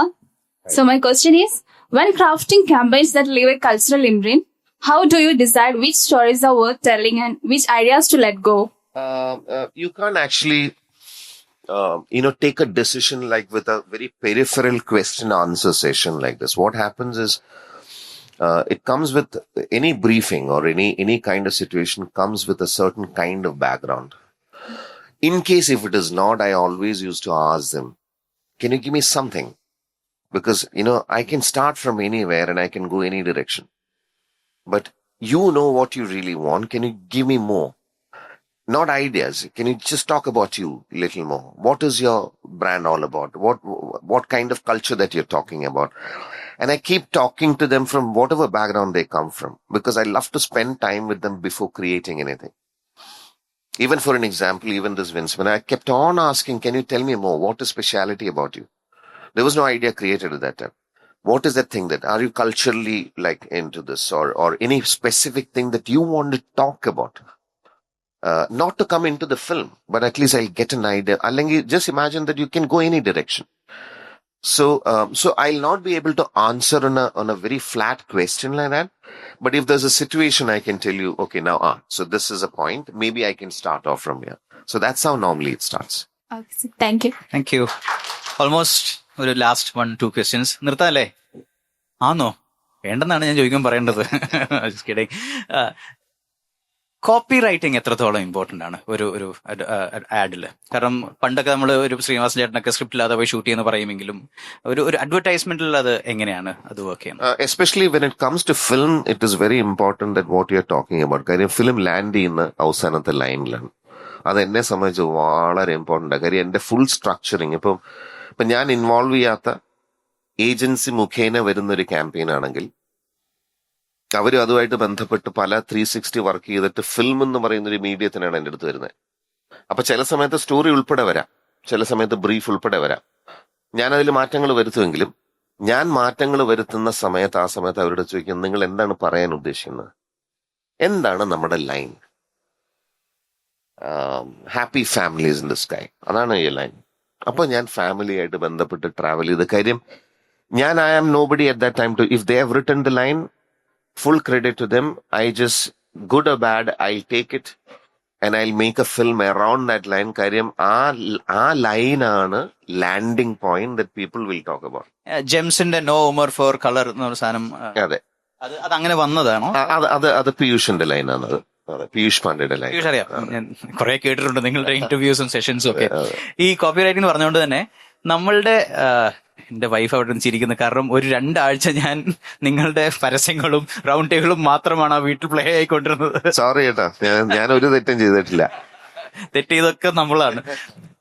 നമ്മളൊരു കോപ്പി റൈറ്റിംഗ് ഒരു ചെറിയൊരു കോൺടെസ്റ്റ് നടത്തിയിരുന്നു.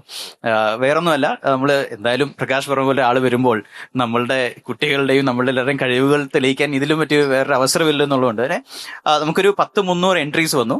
The basic thing was body shaming and against it. If you can write a very small copy. Body shaming and against it. അപ്പം ഞാനത് last നമ്മളൊരു 4 എണ്ണം select ചെയ്ത് വെച്ചിട്ടുണ്ട്. ഞാനത് ചേട്ടനെ കാണിക്കാം. ഇതിൽ ഏറ്റവും ഓഫ് കോഴ്സ് 4 ബെസ്റ്റ് ആയിരിക്കാം, പക്ഷെ അതിൽ സ്റ്റാൻഡ് ഔട്ട് ചെയ്യുന്ന ഏതാണെന്ന് പറയുകയാണെങ്കിൽ പ്രകാശ് വർമ്മ എന്ന് പറയുന്ന വ്യക്തിയുടെ കയ്യിൽ നിന്ന് ഒരു മെഡൽ മേടിക്കാൻ സാധിച്ചാലോ? നല്ലതല്ലേ? യെസ്, എന്താ ചേട്ടാ 4 ചേട്ടനൊന്ന് വായിച്ചിട്ട്, അല്ലെ ഞാൻ വേണേ വായിക്കാം. ഞാൻ വായിക്കാം. പേര് ഇതിനകത്ത് ഇല്ല ആരുടെയാണെന്നുള്ളത്. ഇത് വായിച്ചിട്ട് പ്രകാശൻ അത് സെലക്ട് ചെയ്യുമ്പോൾ കള്ളത്തരം പറയാതെ കൈവെക്കണേ. ബോഡി ഷെയ്മിങ് അഗൈൻസ്റ്റ് ആയിരുന്നു. The first one, shaming me will not shape me. Shaming me will not shape me. Second one is respect is size free. Respect is size free. The third one, weigh my worth. WEIGH, weigh my worth. The fourth one, മലയാളമാണ്, വണ്ണം പറയൽ ഫണ്ണല്ല. വണ്ണം പറയൽ ഫണ്ണല്ല. No doubt, വണ്ണം പറയൽ ഫണ്ണല്ല is such a beautiful rhyme. I mean, just I'm all.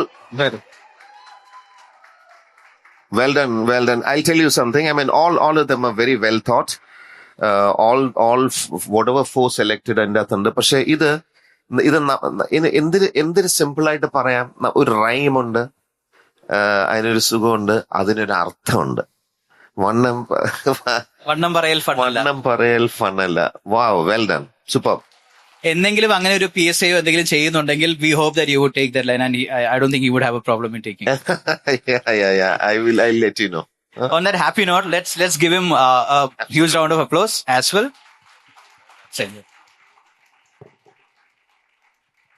ചേട്ടാ ചേട്ടൻ ഒന്ന് സൈൻ ചെയ്തിട്ട് കൊടുക്കാൻ പറ്റുവാണെങ്കിൽ I don't think it could go better than this.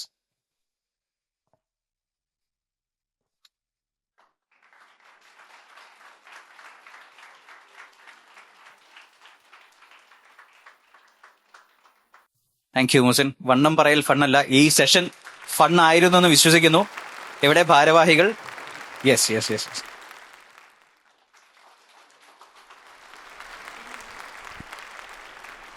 Hope you guys enjoyed it. ചേട്ടാ എത്ര നന്ദി പറഞ്ഞാലും മതിയാവില്ല. തീർച്ചയായിട്ടും. Thank you so much for inviting me. It's always pleasure to be with students, especially because you also learn a lot. Most of the time ഈ Q&A session I really enjoy. Sometimes it makes you think. നമ്മൾ ഇതുവരെ ചിന്തിക്കാത്ത ചില തലത്തിലോട്ട് അത് പോകും. അതുകൊണ്ടാണ് always with because I have spend lot more time and then when you sit and spend time with younger generation, നമ്മൾ ചിന്തിക്കാത്ത ചില കാര്യങ്ങളൊക്കെ ചിലപ്പോൾ ചോദ്യങ്ങളിൽ ഉണ്ടാവാം. അത് തന്നെ ശരിക്കും ഞാൻ അതിന്റെ അഡ്വാൻറ്റേജ് എടുക്കാറുണ്ട്. അപ്പൊ അതിന്റെ credit also sometimes for the next campaign it all goes to you, because I will start thinking. Sometimes ഉത്തരങ്ങളൊക്കെ കോൺഫിഡന്റ് ആയിട്ട് പറയുമെങ്കിൽ ഞാൻ തിരിച്ചുപോയി ആലോചിക്കാറുണ്ട്. ചേട്ടാ വൺ ലാസ്റ്റ് തിങ്, ഞങ്ങളുടെ ഭാഗത്തുനിന്ന് ഒരു ചെറിയ token of appreciation. Nidasha would be handing it over to you. Your moment is waiting. This is for you. And it's really hand carved. ഇത് ഞാൻ കാണിക്കുന്നില്ല, ഇത് നിങ്ങൾ രണ്ടുപേരും തന്നെ ഫുൾ ഓഡിയൻസെ കാണിച്ചോളൂ.